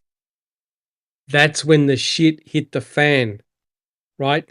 That's when we get all those very interesting phone call from Pagel, and also the hit by Brutus in the Manitowoc County gravel pit. And we know that there were 3 debris piles, and the bones were found. Right, guys? So the 10th is a hive of activity, but it actually occurred earlier than that. Right, so Jack 61, can we have a look at the next slide, please? All right. We're going to slide B, right? Is that what you told me? Slide B1. Yeah, we'll Okay. just wait for that to come up. Yeah. Yep. Can you give me about 30 seconds to switch these 2 PowerPoints around? No hassles at all. Do we have any other questions from chat? Neverly? Just Rhonda? I don't recall. Do we have any questions from chat? I'm looking. Yep. Oh, Anthony Hills. Just wait for it. He said okay. death certificate is issued on the 10th. How? Exactly my question. Yep. You got it. You got it. We'll get there. That's my favorite part. We are going to get there. November the 10th is a big red letter day per se, right? And I'll tell you why. And we're going to go through this. And it all came through a very important observation by Travis Growell, right? Now, isn't it ironical that Travis Growell was able to smell something, right? But Brutus, who's a trained cadaver dog, never detected anything, right? So what we'll do, we'll wait for Jack61 to put up slide B1. Have you got slide B1, Jack61? Yep, it's coming up here just in a second. Beautiful, beautiful. So what we're going to do is we're going to follow this step by step. And once you see it, you won't unsee it. Trust me. So this is the observation by Travis Growell. Neverly, do you see slide B1? Yes, I do, Dr. Silkman. Yep. Would you like to read it? So this is a statement by Travis Growell. Let's go for it. Okay. On November 11, 2005, at approximately 11:50 a.m., Special Investigator or Agent Thomas Sturdivant interviewed Travis P. Growell, white male, date of birth, blah, blah, who works for Aphrodite's Sons Incorporated as a hopper loader and was working on Monday, 10/31/2005 at the pit on County Highway Q. Growell provided his home address as such and such in Manitowoc. Growell stated he worked from 4 a.m. until noon and then from 4:30 p.m. to 7 p.m. on Monday, the 31st of 2005. Growell stated he was running the hopper and operating the loader throughout the day and evening. Growell stated it was after 5:30 or 6 p.m. that he smelled a foul odor coming from the Avery salvage yard area. Growell stated he could not see a fire or smoke, and it was dark outside, and described the odor as something that, quote, I've never smelled before, end of quote. Growell distinctly recalled that it was Monday, Halloween night, that he was working and that he normally doesn't work at night. The wind was blowing towards the pit from the Avery property. Growell stated he mentioned this foul odor to two other employees, Chris Peterson, who can be reached in such and such number, and David Trump, nicknamed Cuba, who can be reached in such and such number. The interview with Growell was concluded at 12 noon. Whoa. Wow. Okay. So we've set the scene. Travis Growell is very close to the Manitowoc County gravel pit. He's in Redon's pit next to the rock crusher, and it's just off County Highway Q. And he says that after 5:30 or 6 o'clock, around that time, he smells a foul odor, a distinct smell that he's never smelled before. Now, being in Wisconsin, he would have smelled all types of fires, right? But Growell was distinct. He goes, I've never smelt this odor before. And it was coming, according to him, from the Avery salvage yard. Now, notice the timing of this, November the 11th. And guess who interviews Growell? Sturdivant. Why is that important? Because on November the 8th, Sturdivant and Jost, they sift the burn pit on the Avery salvage yard, right? And on November the 10th, Brutus alerts in the Manitowoc County gravel pit at a burn area on concrete slabs and is very excited. Correct me if I'm wrong, Jack61, but doesn't Pagel make a call on November the 10th? He And does. isn't the medical examiner pronounced Teresa Halbach dead on November the 10th? That's right. That's right. The evening of November 10th, they brought him to the Redont Quarry or Manitowoc. I guess it was the Redont Quarry. Yeah, the Manitowoc, or either one or the other. It wasn't the Avery salvage yard. And around that Yep. same time, around 4 or so, he pronounced Yep. Teresa Halbach dead. Dead. Okay, keep that in mind. So Growell, in my opinion, no. Let's ask the panel, and in chat, tell me, what do you think Growell smelled? I don't recall. What do you think he smelled? I'm suspicious that it might have been a burning body. Okay, interesting. Jack 61, what do you think Growell smelled?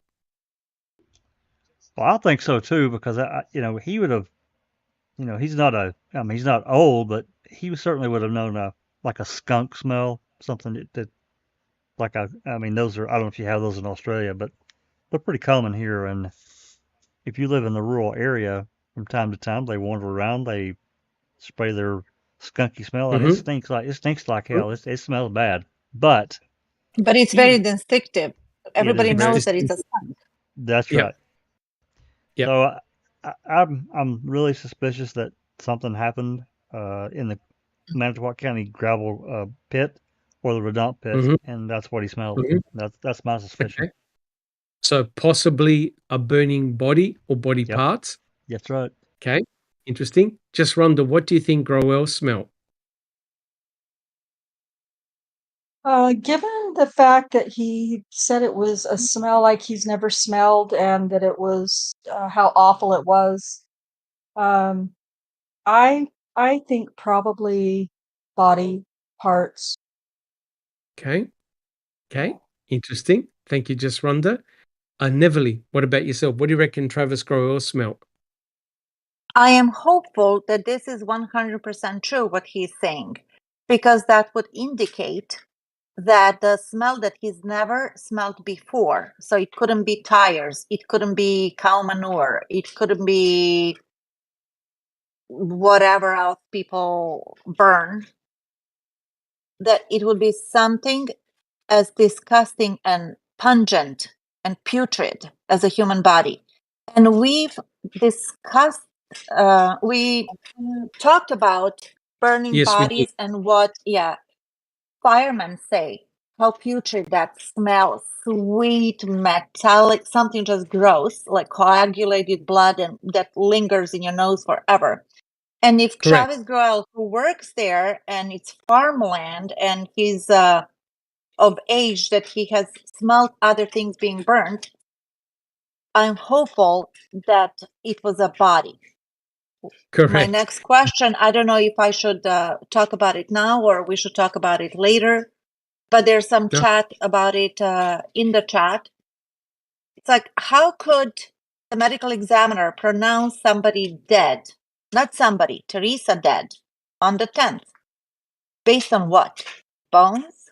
Yeah, well, that's it. That's the only thing that they had, apart from the burnt that we know of.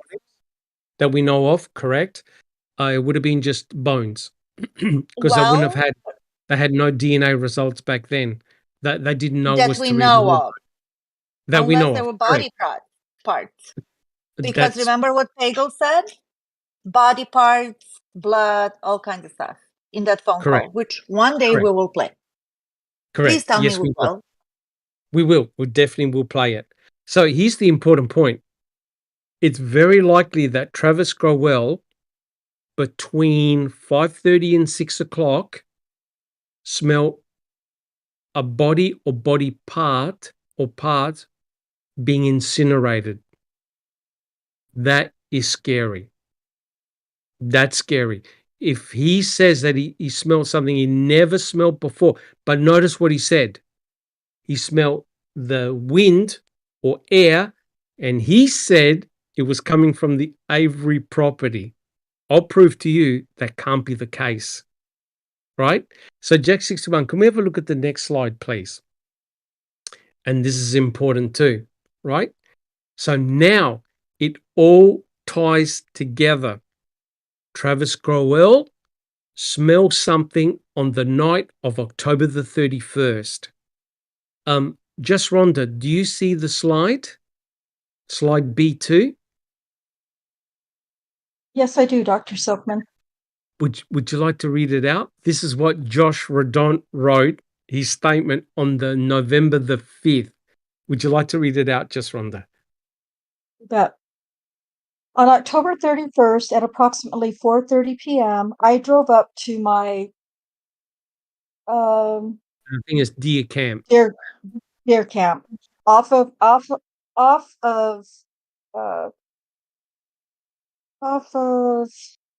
Cuss Road. Oh, okay. Thank you. I can't read his writing. That's all right. Off of Cuss Road and through my gravel pit, and a beam of fire. Observed. Oh, I observed a fire. I'm really sick of this. And observed a fire going in the proximity of Steve Avery's home or on Avery property. The fire appeared to be contained. It contained to a 55-gallon drum. Sorry, guys. That's all right. That's all right. Can you repeat that now? Now I can read. No. Now I can reread it. Yeah, reread it. Yeah. Yeah. On October 31st at approximately 4:30 p.m., I drove up to my deer camp off of Cuss Road through my gravel pit and observed a fire going in the proximity of Steve Avery's home or Avery property. The fire appeared to be contained to a 55-gallon drum. Here. All right. Fantastic. So, guys, check it out. You've got Josh Redont observing a fire on the evening of October the 31st. He said it was contained to a 55-gallon drum. That's interesting. Now, Growell says, hey, on the evening of October the 31st, I smelled an odor I've never ever smelled before. Right? And he said the approximate time. Now, he said here 4:30. Growell smelled something a little bit later on. Now, the question is this: is the fire that Redont saw related to the smell of what Growell smelled on the same night? Are the two related? Now, Jack61, can we have a look at the next slide, please? This is simply mind-blowing. This passage here by none other than Sergeant Jason Jost, which he wrote in an MTSO report. I don't recall. Do you see that little slide? B3? I do. Would you like to read it out, please? Okay. Earlier, when I had been in the command post area, I remembered someone mentioning that Joshua Redont had checked on his hunting trailers on Monday evening. He saw there was a large fire burning near Stephen Avery's property. The fire was described as being larger than usual. Now, look at this. What a jerk. Look at this. Where did Redont say the fire was larger than usual and that it was a large fire, Jack61? Well, Doc, I think we'd call that piling on. That's just what we call it. Yeah. Correct. He didn't say that shit at all. No, but you've now got the link. And you know the person who gave the link? It's Sergeant Jason Jost, who put the fire together with Stephen Avery's burn pit, right?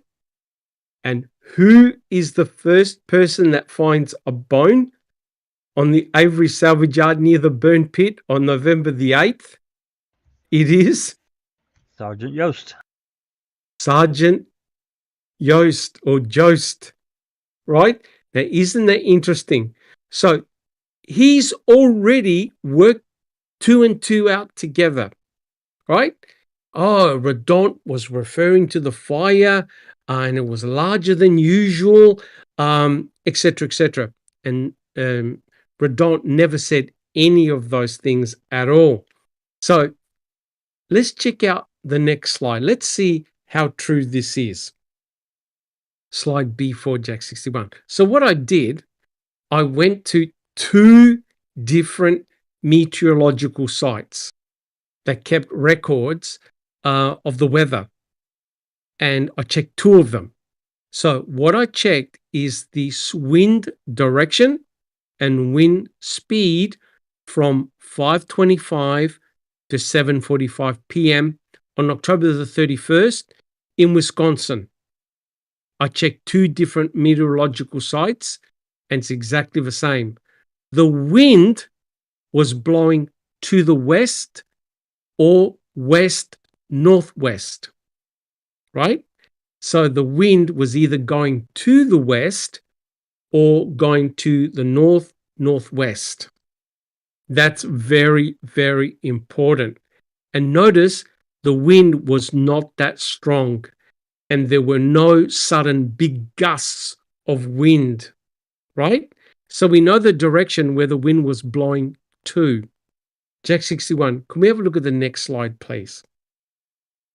Now, this is very, very important, right?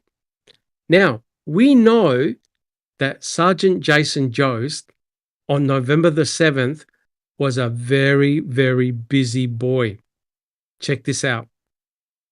Sergeant Jason Jost on November the 7th, he was in Redont's quarry with 2 dog handlers. There must have been 2 cadaver dogs, right? Because we've seen the Calumet reports.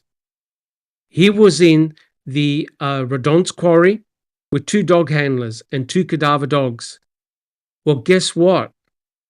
At that area is exactly where Growell was at the rock crushing machine just off County Highway Q. So Growell was in this area here, and that's where he smelt the smell, which he said was coming from the Avery salvage yard. Jack 61. I want to know what Yost was doing over there that time of evening on the 7th. There's no reports, there's no radio transmissions, there's nothing. But he was clearly over there for a reason with these cadaver dogs. What the fuck was he doing?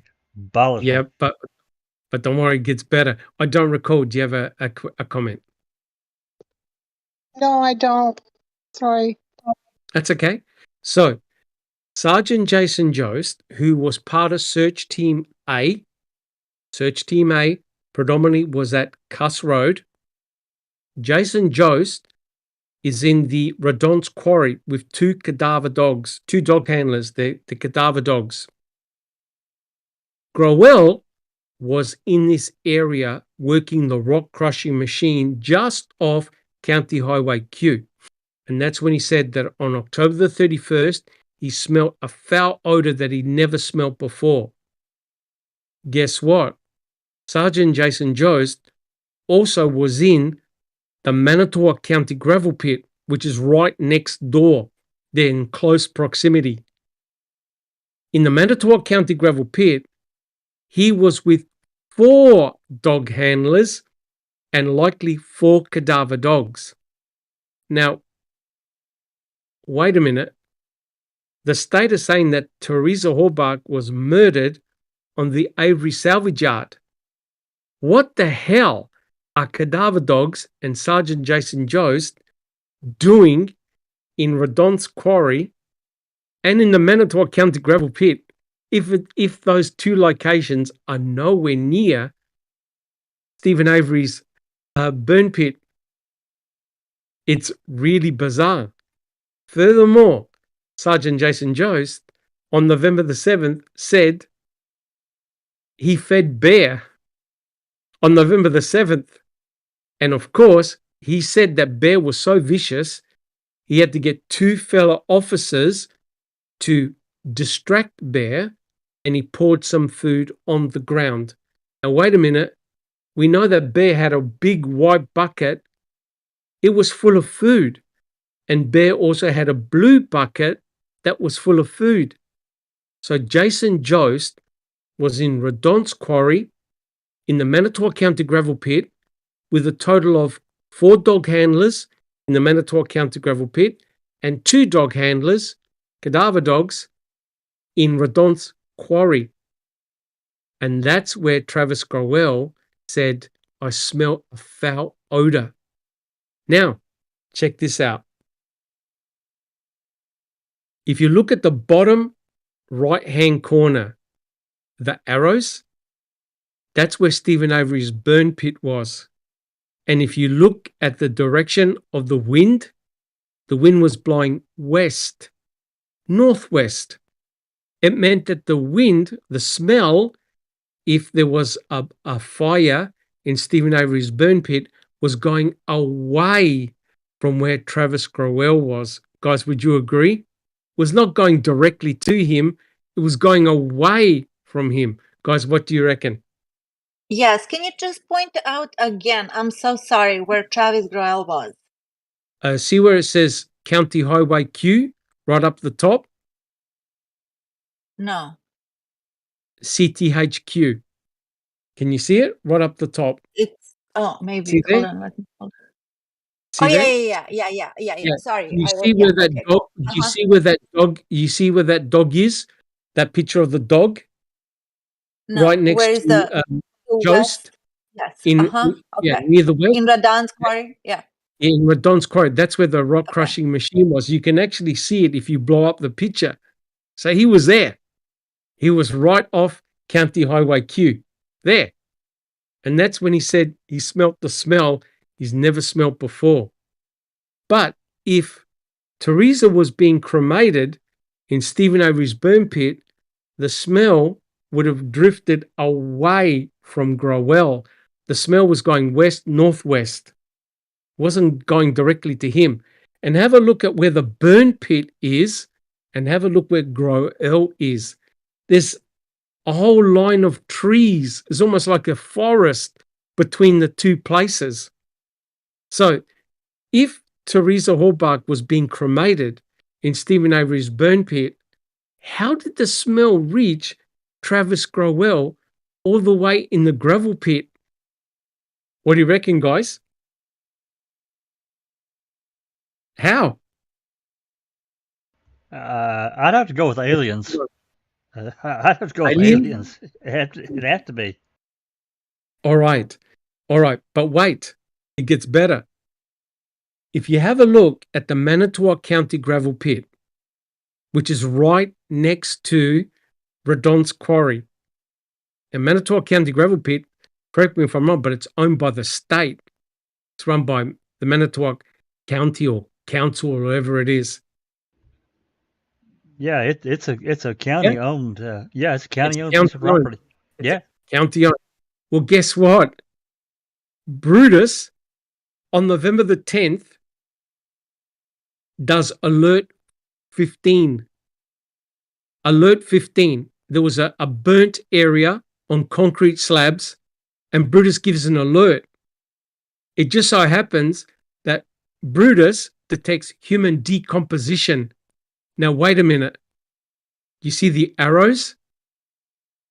You see the arrows where they're pointing? If the wind was blowing west to northwest, it will go directly where Travis Growell is. Do you guys agree? It will go directly towards him. Yes. Do you guys agree? I completely agree. Yes. I think something happened in that gravel pit, and they were desperate to do anything to keep that out of there. Anything. So, guys, can you see? This is not me making it up. If Travis Growell smelt something, it's likely that it was just across from him in the Manitowoc County gravel pit, because a wind going west, northwest would have drifted to him, directly to him. And notice there's no big forest between the two places. It would have wafted across. Yeah, so nothing would stop it. Yeah. Nothing would stop it. Whereas if Teresa was cremated in the burn pit of Stephen Avery, look at the distance it had to travel. And furthermore, the wind was going northwest. It was going away from Travis Growell. Whereas if parts of Teresa Halbach were being cremated on October the 31st, then the smell would have gone directly to Growell.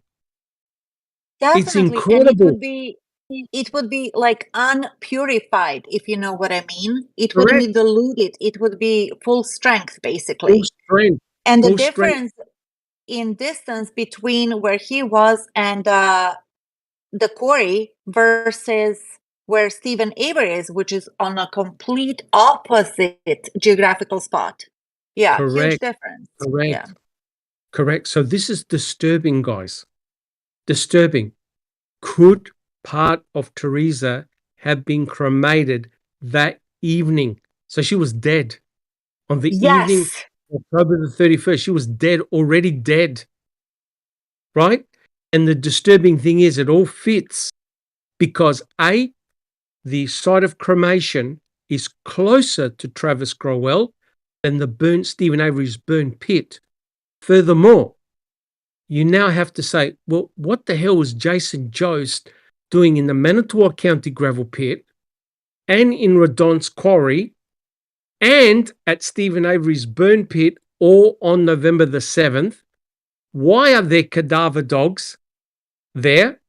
And damning of all is this. Why did Brutus give a hit on November the 10th? Right? So was this a dumping ground?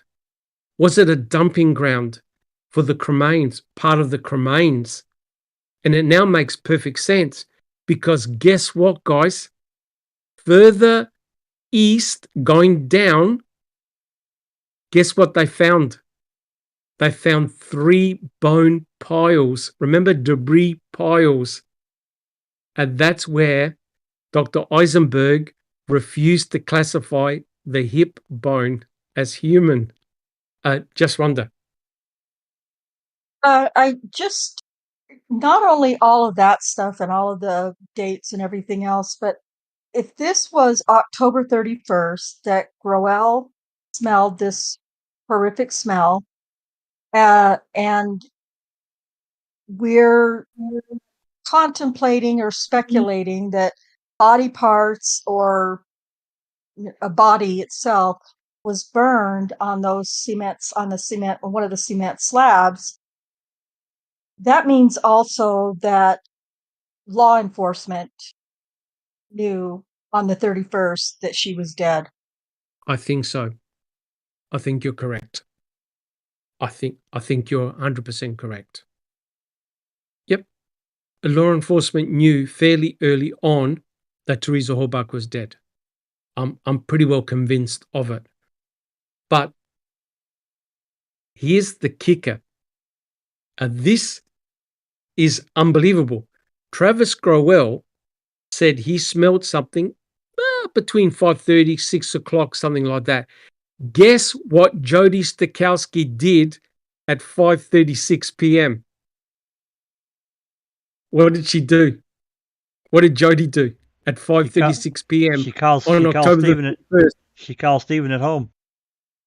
She called Stephen Avery at 5:36 p.m. at the same time frame that Growell is smelling this smell around that time. And we've got the call. The call goes for 15 minutes.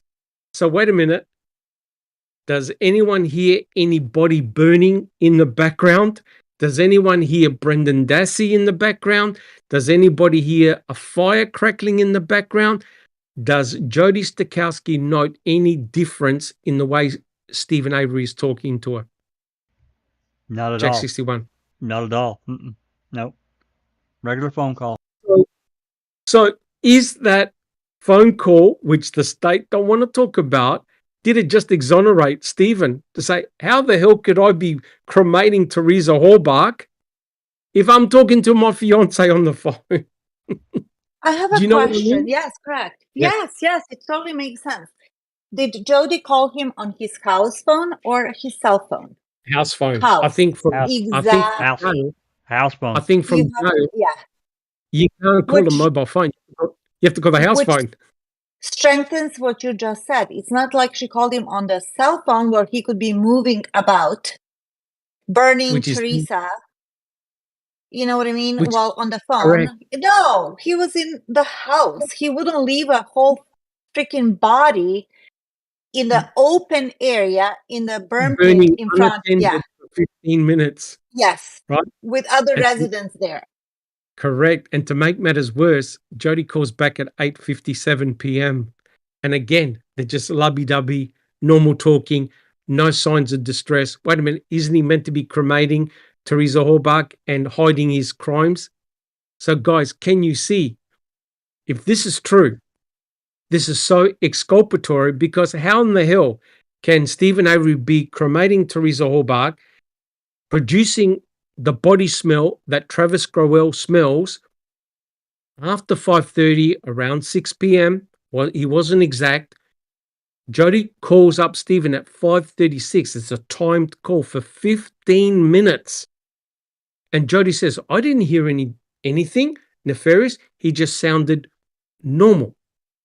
And what the hell is Jason Jost doing in Redon's Quarry, in the Manitowoc County gravel pit, with cadaver dogs?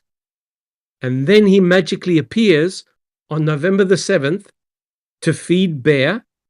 And then one day later, he's the first one to find a bone fragment in the grass and tells everyone, guys, I think we need to check the burn pit. Jack 61, do you have any does anyone here have any comments? Is anyone's mind blown? Because mine's blowing. I got a bunch of comments because you don't, without really looking at, I mean, at least what we know, I think there's more that we still don't have yet that could add to this this story that we're talking about here. Because if you look at this log sheet that they kept, this is what Doc is talking about with Yost and these other dog handlers. On the back of these sheets, he wrote down that they took. Yes. He took some photos, and Yep. I've requested all of that, and they did tell me that they're going to do a search and get back to me. So yep. And that other person, that other person did the same thing as you, and Wiggett says, "What photos? There are none." Yeah, I asked Manitowoc since he worked for Manitowoc. Hopefully, this new records custodian will be more forthright, more forthcoming. Yes. Because if he took photos, they should be in the file. Sorry, they should be. Correct. But guys, my point all along is this. There's a lot of activity off the Avery salvage yard. Yeah, and to add to that, just one more thing. If he found everything he talks about that he wrote down on the back of that sheet, there should have been a report written. I'm sorry, there should have been. Because if he didn't find anything, fine, he can, they can just be really kind of wrote off, waste of time. But if he found what he says he found, there damn well should be a report. Correct. And Sergeant Jason Jost only wrote the report because the other officer told him to. Otherwise, he wasn't going to write it. Oh, for the 9th, absolutely. Yeah. Or the 8th, I'm sorry. I have a comment. Neverly. Okay, so the ridiculous notion and the statement and narrative is that Stephen burned Teresa on the 31st in his burn pit, which is in front of his residence and the residence of his sister, who has 4 kids, for coming in and out on Halloween night, mind you, right? Correct. Did his neighbors on this side, on the east side of this whole property, ever call, I'm sure they were interviewed, and say, oh God, that putrid smell was killing us? The only person who said about a smell was Travis Growell. My point exactly. Which was on the opposite side of this area, which makes sense. It just makes sense that was happening. Nothing makes sense when it comes to the notion of Teresa being burnt on the 31st in the open pit. Come on. Correct. Because they don't have any evidence. But just as damning, guys, was what Brutus failed to do on November the 5th, on the night of November the 5th. And that is, if the cremains and item BZ was present in the burn pit, a trained dog, a heavily trained dog like Brutus, would have gone crazy for the smell and would have kept on pushing to go in that direction, even with bear present. That's what the dog is trained for. I smell, I go to where the sense of human decomposition is. Brutus never did. Brutus went to the under burn barrels, right? I think when you overlay all of this together, it's starting to show a picture that the state had to suppress because it didn't point to Stephen. It pointed elsewhere. And someone made the comment, could it have been other missing girls? And the answer is no, it can't be, because Dr. Eisenberg checked all the bones, all of them, every one of them, and she found no duplicate bones, which means that it only came from one victim. One. Now, as bizarre as it sounds, look what Sean Rudy did to his wife. Shot her, cut her up, dismembered her, burnt part of her and threw her torso in the river. So he spread out her body parts. The same thing happened to poor Teresa, right? Her 12 body days part. earlier. 12 days 12 earlier. days. That's right. 12 days was the time frame between Sean Rudy killing his wife Christine Rudy and to what happened to Teresa Horbach. 12 days apart. Same thing. Shot in the head, dismemberment, cremation, body dispersal. They only found about 40 to 50% of Teresa's skeletal remains. Nobody else knows where they've gone. It's completely bizarre, but there's one victim, guys.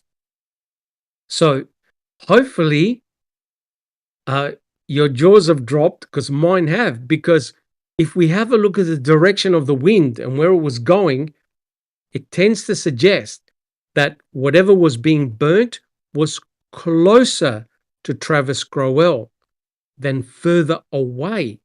And the mere factor that you've got Jost, cadaver dogs, all in the Manitowoc County gravel pit, where on the 10th Brutus gives a hit, that's damning. Where they find 3 debris piles containing bones, which are cut, burnt, human, and you have Dr. Eisenberg refusing to classify the hip bone as human because Kratz told her, shut the fuck up and don't say a word. Because how can you explain how part of Teresa's hip is in the burn pit and the other part of her hip is in the Manitowoc County gravel pit? Guys, you can't make that up, Jack 61.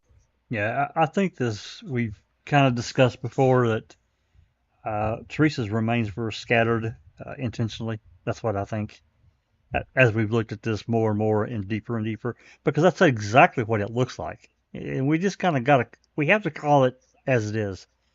And correct. This other part, talk about, as BB always said, came in a box and left in a box. Well, I'd love to believe that they picked all these bones out of this after the sifting. We can't prove that because they didn't document it. There's just nothing to back. It's all on paper. Correct.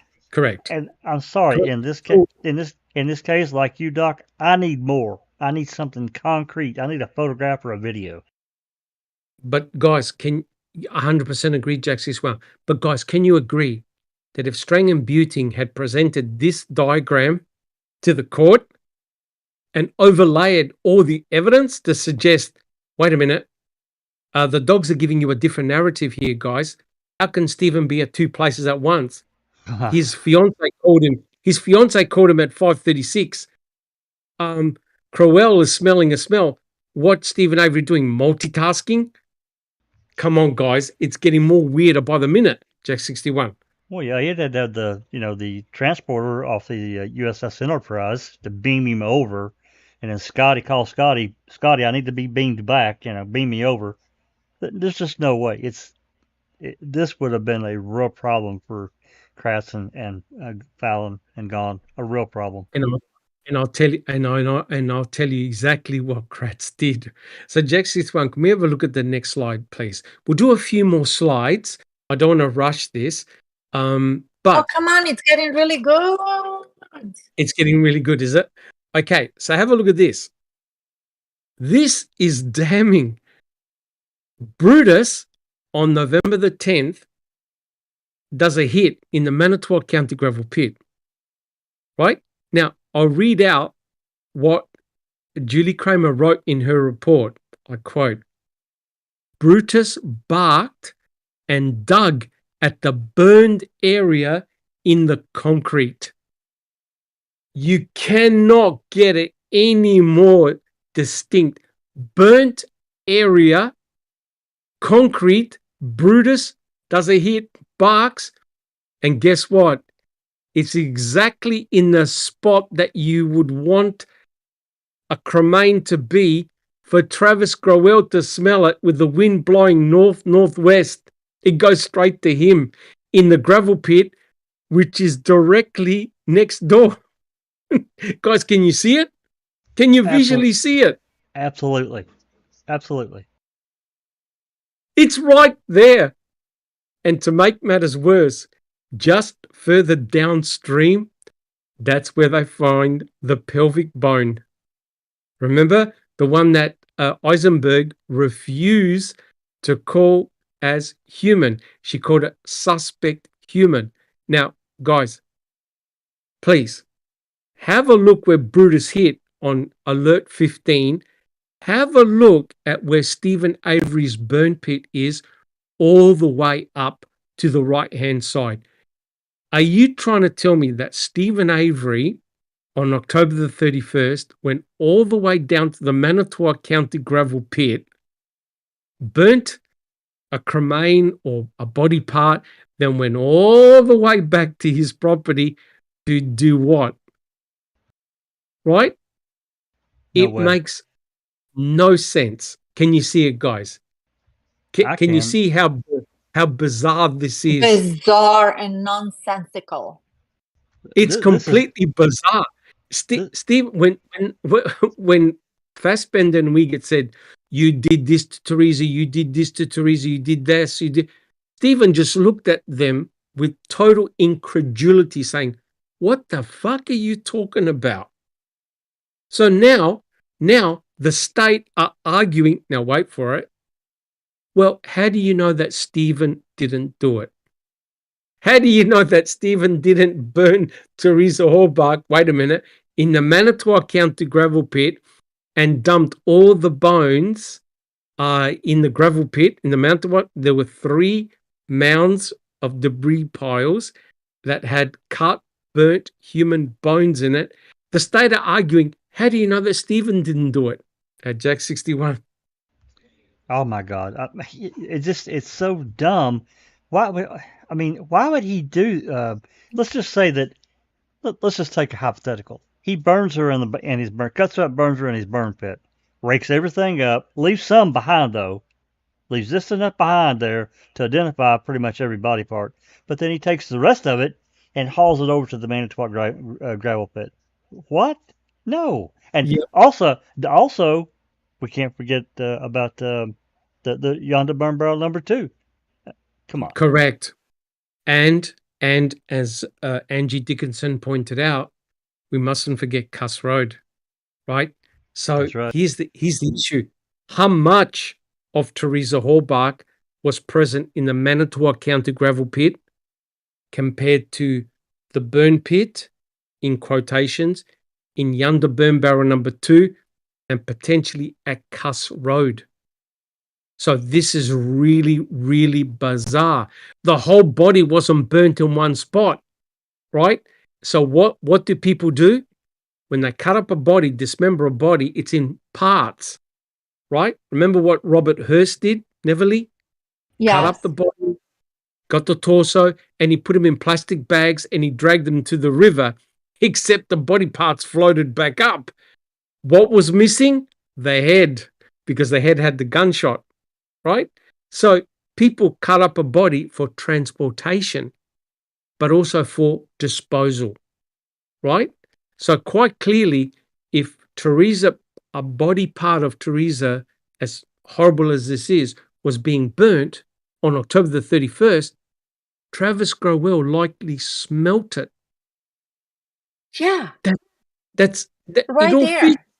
It It does fit. right there. The wind And would have gone directly to him. yes.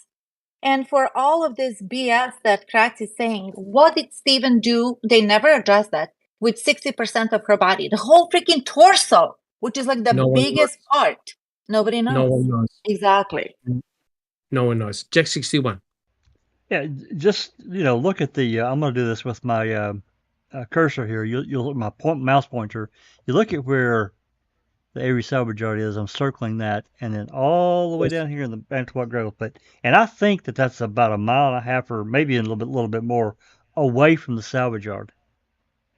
And they never one time put Avery off of that salvage yard. Not one time. Correct. No one saw him off the Avery salvage yard. Nope. No one did at all. And don't forget about Jody finding him twice. Okay? Finding him twice. I'm surprised they didn't say something stupid like Stephen was on the bicycle and with a little basket in front of it, just spreading the bones around. Because Correct. I wouldn't put anything past them. Correct.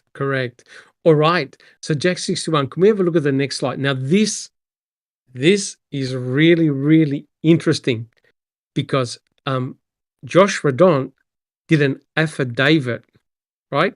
Neverly, do you see the slide? Yes, I do. Just read 18 and 19. Note what he says. Let's go for it. Sure. 18. A few days after November 5, 2005, I remember seeing tower lights in the Manitowoc County sand and gravel pit to the south of Redan's property. I remember the lights appeared to illuminate the entire Manitowoc County pit. Oh my gosh, this is huge. Huge. 19. I understand that there were suspected human pelvic bones recovered from a gravel pit property south of Avery's Auto Salvage. Upon reviewing a map showing the coordinates at which these bones were found, I believe they were found in the Manitowoc County sand and gravel pit. Boom. Boom. Boom. So if nothing happened in the Manitowoc County gravel pit, how come there were tower lights there? Yes, and how come we're not talking about it even more? Nobody else said this. What were they looking for, Jack 61? Well, first of all, people have to understand how big the Manitowoc County gravel pit is. It's huge. Yeah. So how many lights and generators did they have down there? We don't know. I would say a lot if it illuminated the entire. But can you see that this now confirms what we've just went through? That's right. That there was a lot of activity in the Manitowoc County gravel pit.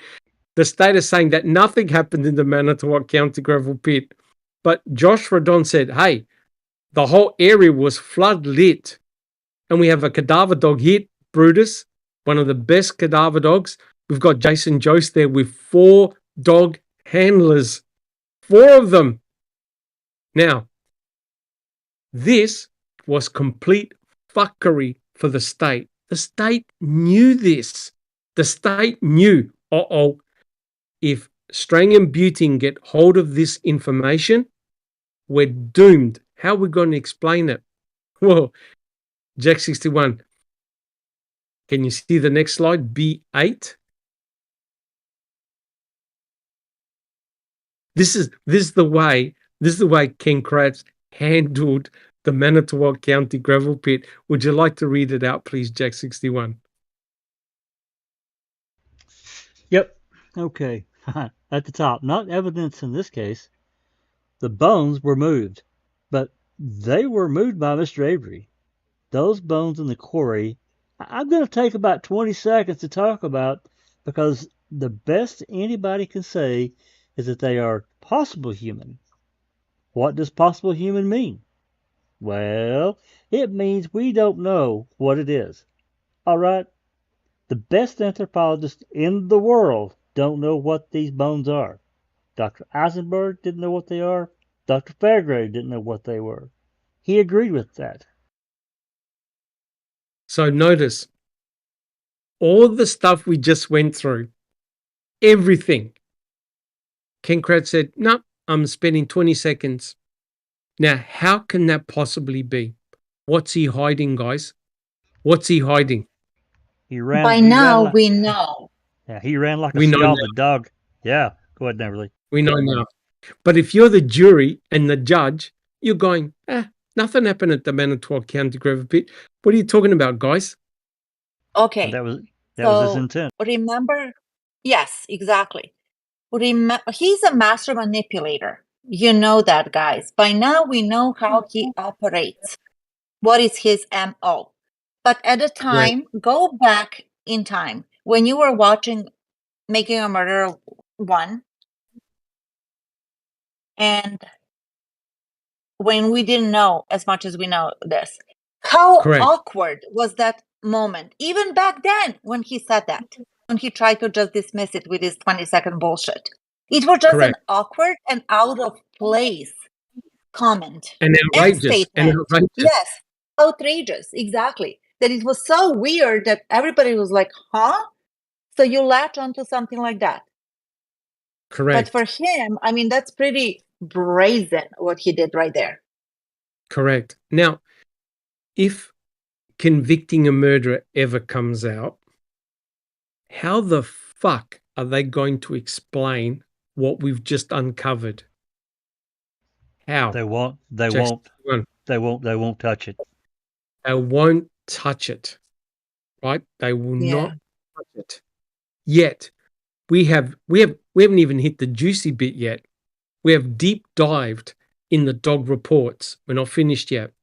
We have deep dived in what Jason Jost did. We have where he went, what he did. We found Duke found Bucket Man and the implications of Bucket Man. None of this was presented in court. None. Kratz blinded everyone with utter bullshit. But quite clearly, something happened in the Manitowoc County gravel pit. And Jack 61, I'm going to show you what they hid. So if we can have a look at the next slide, Jack 61, B9. B9 sums it up. And this is remarkable because this is from the report of Dr. Eisenberg. And what Dr. Eisenberg did was she looked at all the bone, all the cremains. And Neverly, do you see where it says Dr. Eisenberg's report? Yes. Down below. Can you read out the statements that she wrote in the table? Just have a read of what she wrote. Sure. I'm not going to be putting quotations because every single one has a quotation. So I'm just going to read out straight. Yeah. Calcined human bone fragments, bones that have been exposed to very high temperatures. Most bone fragments are all cut bone fragments are human. Evidence tag 7412. Quarry pile 1. Burned/calcined human bone fragments with cut edges. Cut/burned human bone. Possible human burn cut pelvis fragments. Evidence tag 8675. Quarry pile 1. No in situ photographs from the MCGP. No in situ photographs there. No in situ photographs at Cuss Road. No in situ photographs at freaking the pit. The burn pit, correct. I put in that last statement. How is But guys, that allowed? can you see that in Dr. Eisenberg's own reports, she found a lot of human cut burnt bones in the Manitowoc County gravel pit, and there are 3 quarry piles, 1, 2, and 3. And Brutus hit in the Manitowoc County gravel pit, gave alert 15, I think it was. Can you see that somebody either got burnt or dumped, cremains were dumped in the Manitowoc County gravel pit that were human? That were human, Jack 61. Yeah, I think that, well, I'm not sure yet as what they'll come up with, but I feel pretty certain that there are photographs existing, at least a few, of what Yost took.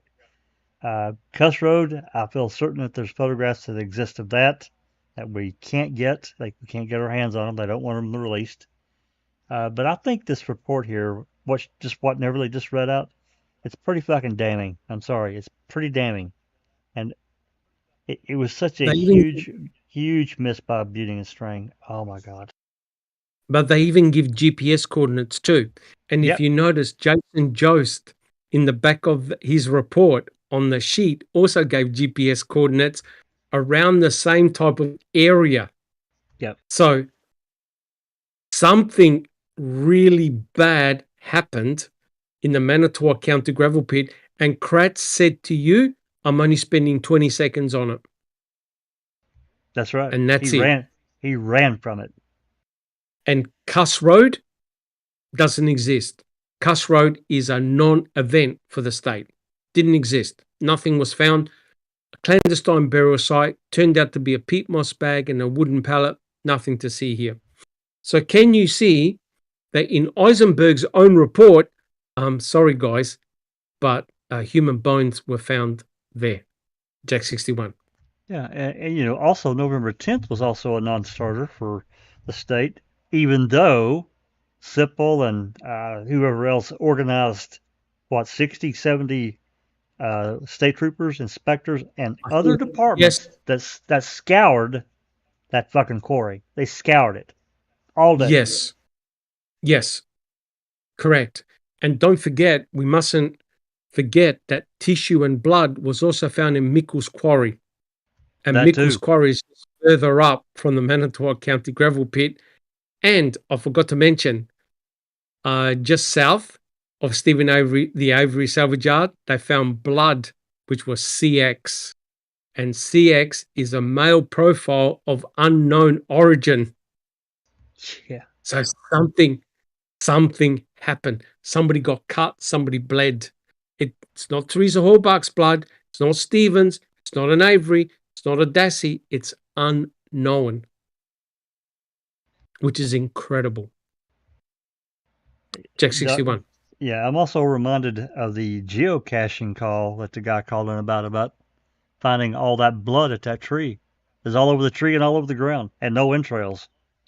And we don't know if it was, if anybody went there or not. There's no reports. I know that's far, down the road from all that, but still, somebody could have died there. It could have happened. We just don't know. Correct. Well, look, guys, I want to leave it there, guys. I don't want to rush the next part because we're going now. What we're going to do next week, because I think we've done 2.5 hours, Jack 61. I think we've done about 2.5 hours, something like that. Yeah. We are at 2 hours 33 minutes, almost 34. I like to leave it here, guys, if possible, because there's a lot to digest.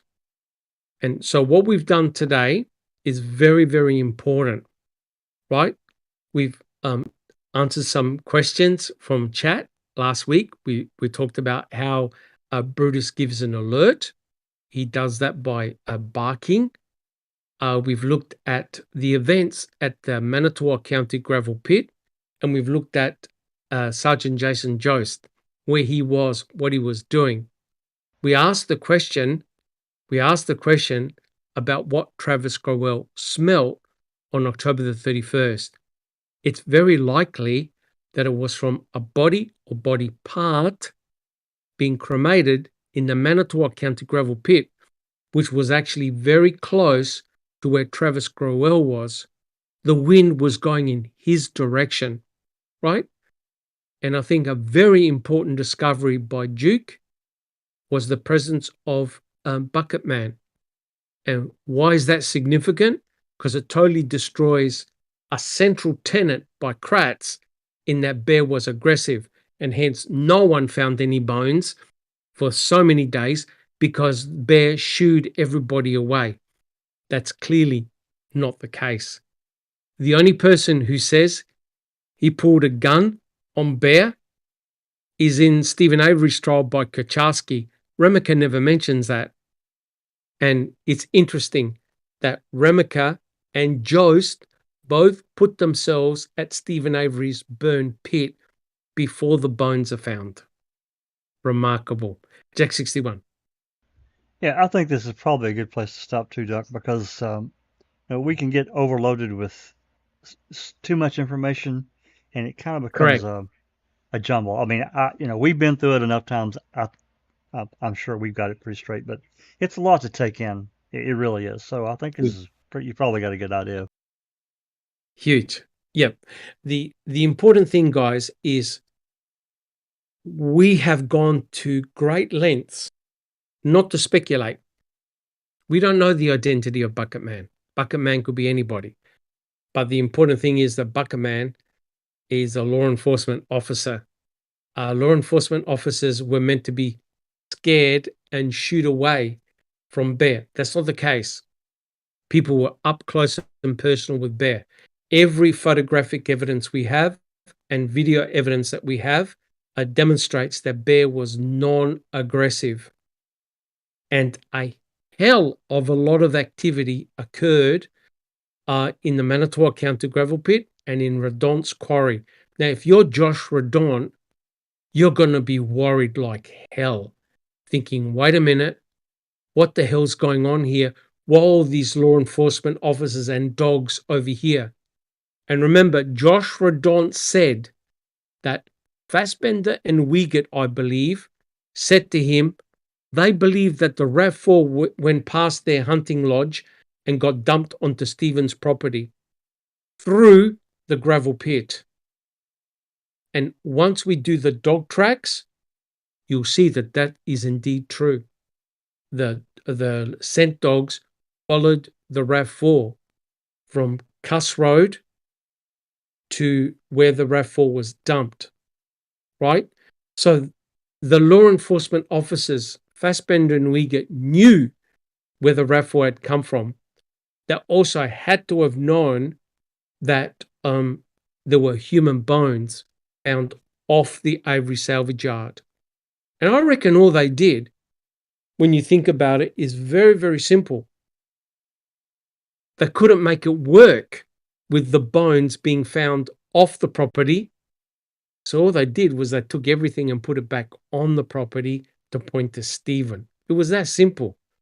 Now, are you trying to tell me, and guys in chat, are you trying to tell me that any law enforcement officer liked Stephen, liked the family?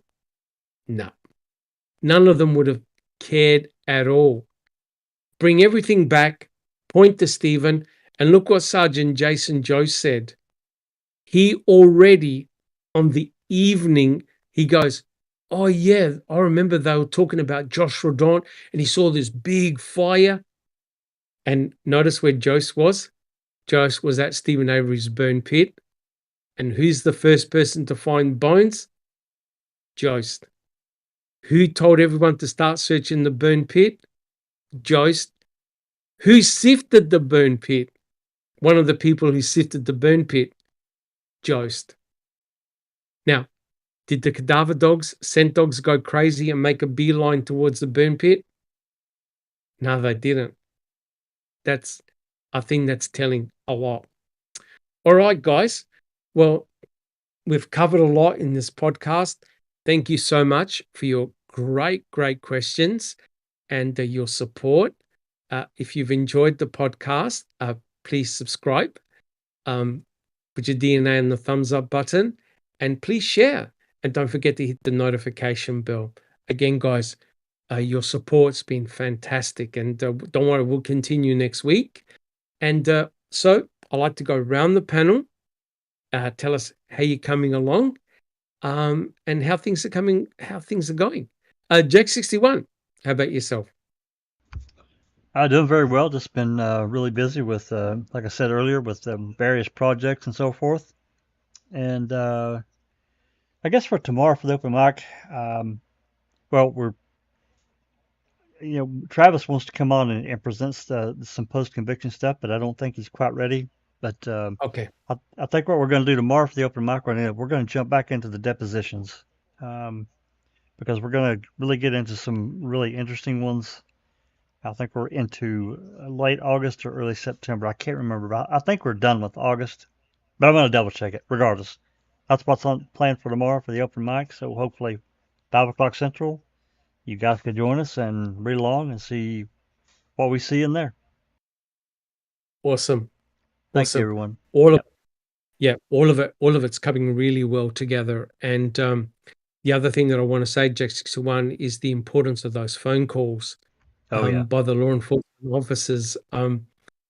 It's remarkable. Don't worry. Duke and others are doing research in the background, putting a lot of links together, which is just blowing my mind.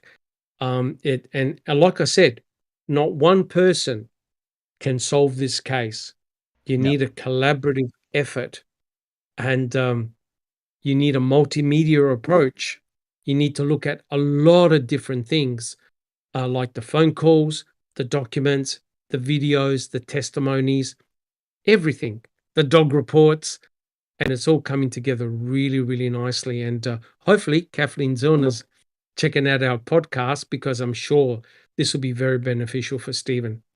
Yep. And also Brendan, of course. Yes. All right. Thank you so much, Jack 61. And next we have, I don't recall how you coming along.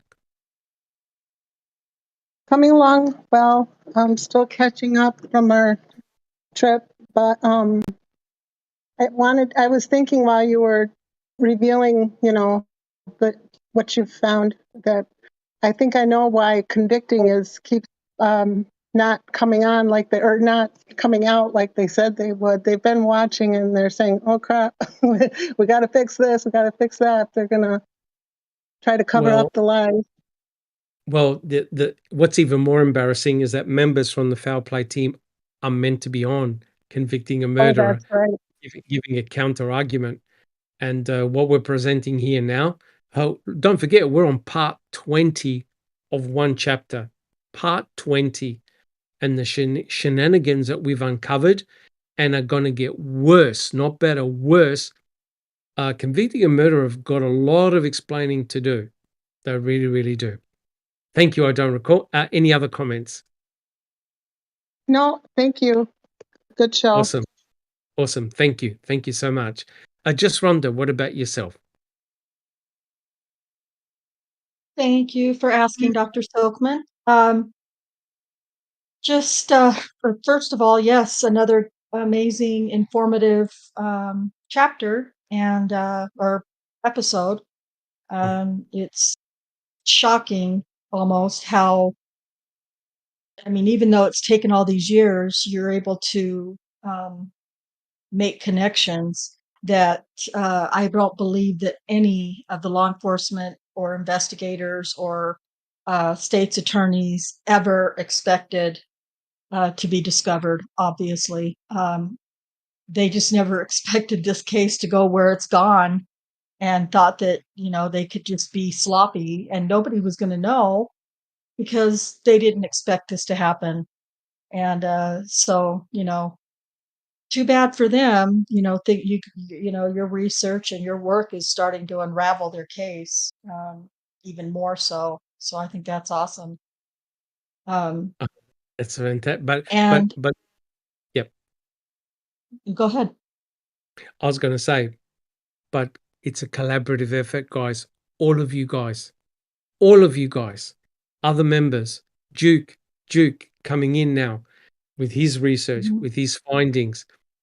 It's a collaborative team effort. And guys, we've Yeah. remained focused Yeah. on what's important. And look what we're uncovering. And there's going to be more shenanigans, right, Jack 61? There's even more. Oh, yeah, absolutely. Sorry, just Rhonda. Yeah. Yeah. Yeah. So, so thank you again, as always, for a great presentation. I have finally figured out how to get all of my Oklahoma City videos uploaded to my laptop so that I can make Awesome. one big cohesive video for next week. So I'll be working on that this week, putting together our shenanigans in a video form with some pictures as well. And so hopefully we can, everyone from Foul Play who's interested can come and watch that. I think if nothing else, it'll be entertaining and there's going to be some laughs, I have no doubt, because we did a lot of that. We did a lot of laughing. So, just hope that everyone can join us on Thursday. And if you want to participate through Foul Play, with Jack streaming it through Foul Play, really that would good be great. That's just as Yep. that's just as good. And I hope to see everybody Thursday, 5 p.m. Central, just Rhonda, and have a little fun with us. So that's all I have. Well, I just Yeah. have one thing to add there, Doc and Sister Rhonda. You need to make sure that pillow fight's in there. Otherwise, we're going to have a problem. Phil, the pillow fight was not record. Well, we were all having the pillow fight. Who was going to record it, right? You just set the phone But up there on is. the little stand and push record. Okay. Yeah. Well, If that it's didn't not- happen. if it's not But on video- Oh. If it's not on video, it didn't happen, right? right. video, or it didn't happen. But there is going to be a little shout out to Jack in the video, specifically Nice. to Jack, just so if everybody wants to see and hear that little bit. Oh It's only boy. a few seconds, but it's pretty funny, and it actually came from Susan. So if All nothing right. else, you just want to check in just to hear what we have to say about Jack. Done. That's it. Done. Fantastic. Thank you so much, Rhonda. Awesome. And next we have Neverly. Neverly, how are you coming along? Are we ever going to finish this chapter? Oh man, this is my favorite so far. So I'm really excited to be here, of course, and to talk about it and to go on to the next one. It's actually more infuriating because it's kind of a new sub-chapter of the chapter. We talked about the dogs forever. We talked about the burn pit forever. And now we're getting onto something new. And it's tying everything up. And that's the best part, to me, at least. That, it's all fitting in. And it's logical.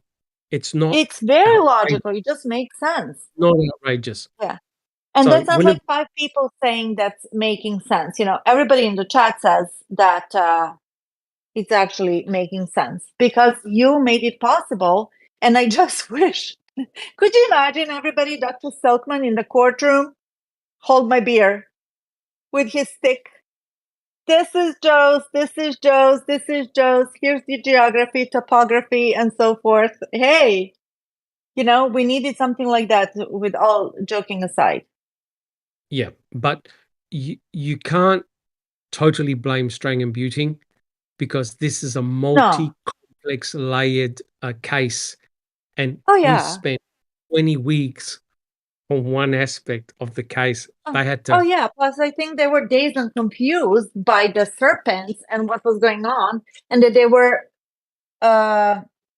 pressured, of course, and putting fires out versus developing a strategy. They were just debunking everything versus having their own story, in my humble opinion. I'm not blaming them at all. I'm just saying that I could see how this could happen. They were on a defense versus no, this is what happened. You see what I'm saying? Correct. Yeah, I mean, there's many things we can talk about, and I'm sure that we will. But the next part of this chapter, we're going to look at the sifting of the burn pit, the very first Ooh. sifted. So we're going to be talking about juice. Yeah. Yeah. So we're going to be talking about Sturtevant and Jost and others, and the Wisconsin Crime Lab, Ertl and his sifting equipment. And Duke gave that elegant presentation on the sifting equipment and what happened. And hopefully we can get Duke on the show, because I know he's working in the background on item BZ. We're going to present to you item BZ as well. Remember, Jack's one. I prepared these slides a month ago. I haven't even shown them. That's right. I haven't even got them. Still got a bunch in this particular folder that's not been shown yet. Correct. So what we're doing is we're presenting everything in a sequential manner. Once you see it, you won't unsee it. And when we overlay out all the stuff about the cadaver dogs and the scent dogs, you'll note that something really weird happened on October the 31st. And I think it's so... Before I go, Dr. Silkman? Yes. I'm sorry. I just wanted to thank everybody in the chat. You guys are really knowledgeable, and all those questions prove. So thank you very much for that. And also, how are you doing? How am I doing? Me, I'm not addicted, thank God. I can walk away at any time. Well, yeah. The thing is that, and Jack61 will tell you, we're over 600 slides in just this chapter alone. Why? Because of the excellent questions that you guys ask in chat. I read them all. I go through all your comments, and I try and add further explanations in the next podcast to make things more clearer, to clear things up. So you guys in chat, on the panel, thank you so much, guys, because your excellent knowledge, your questions makes me dive deeper. Then we've got researchers that come out of the blue like Duke, who ask some incredibly tough questions that make you delve and check even further. Then Jack61 with the open mics, with the phone calls.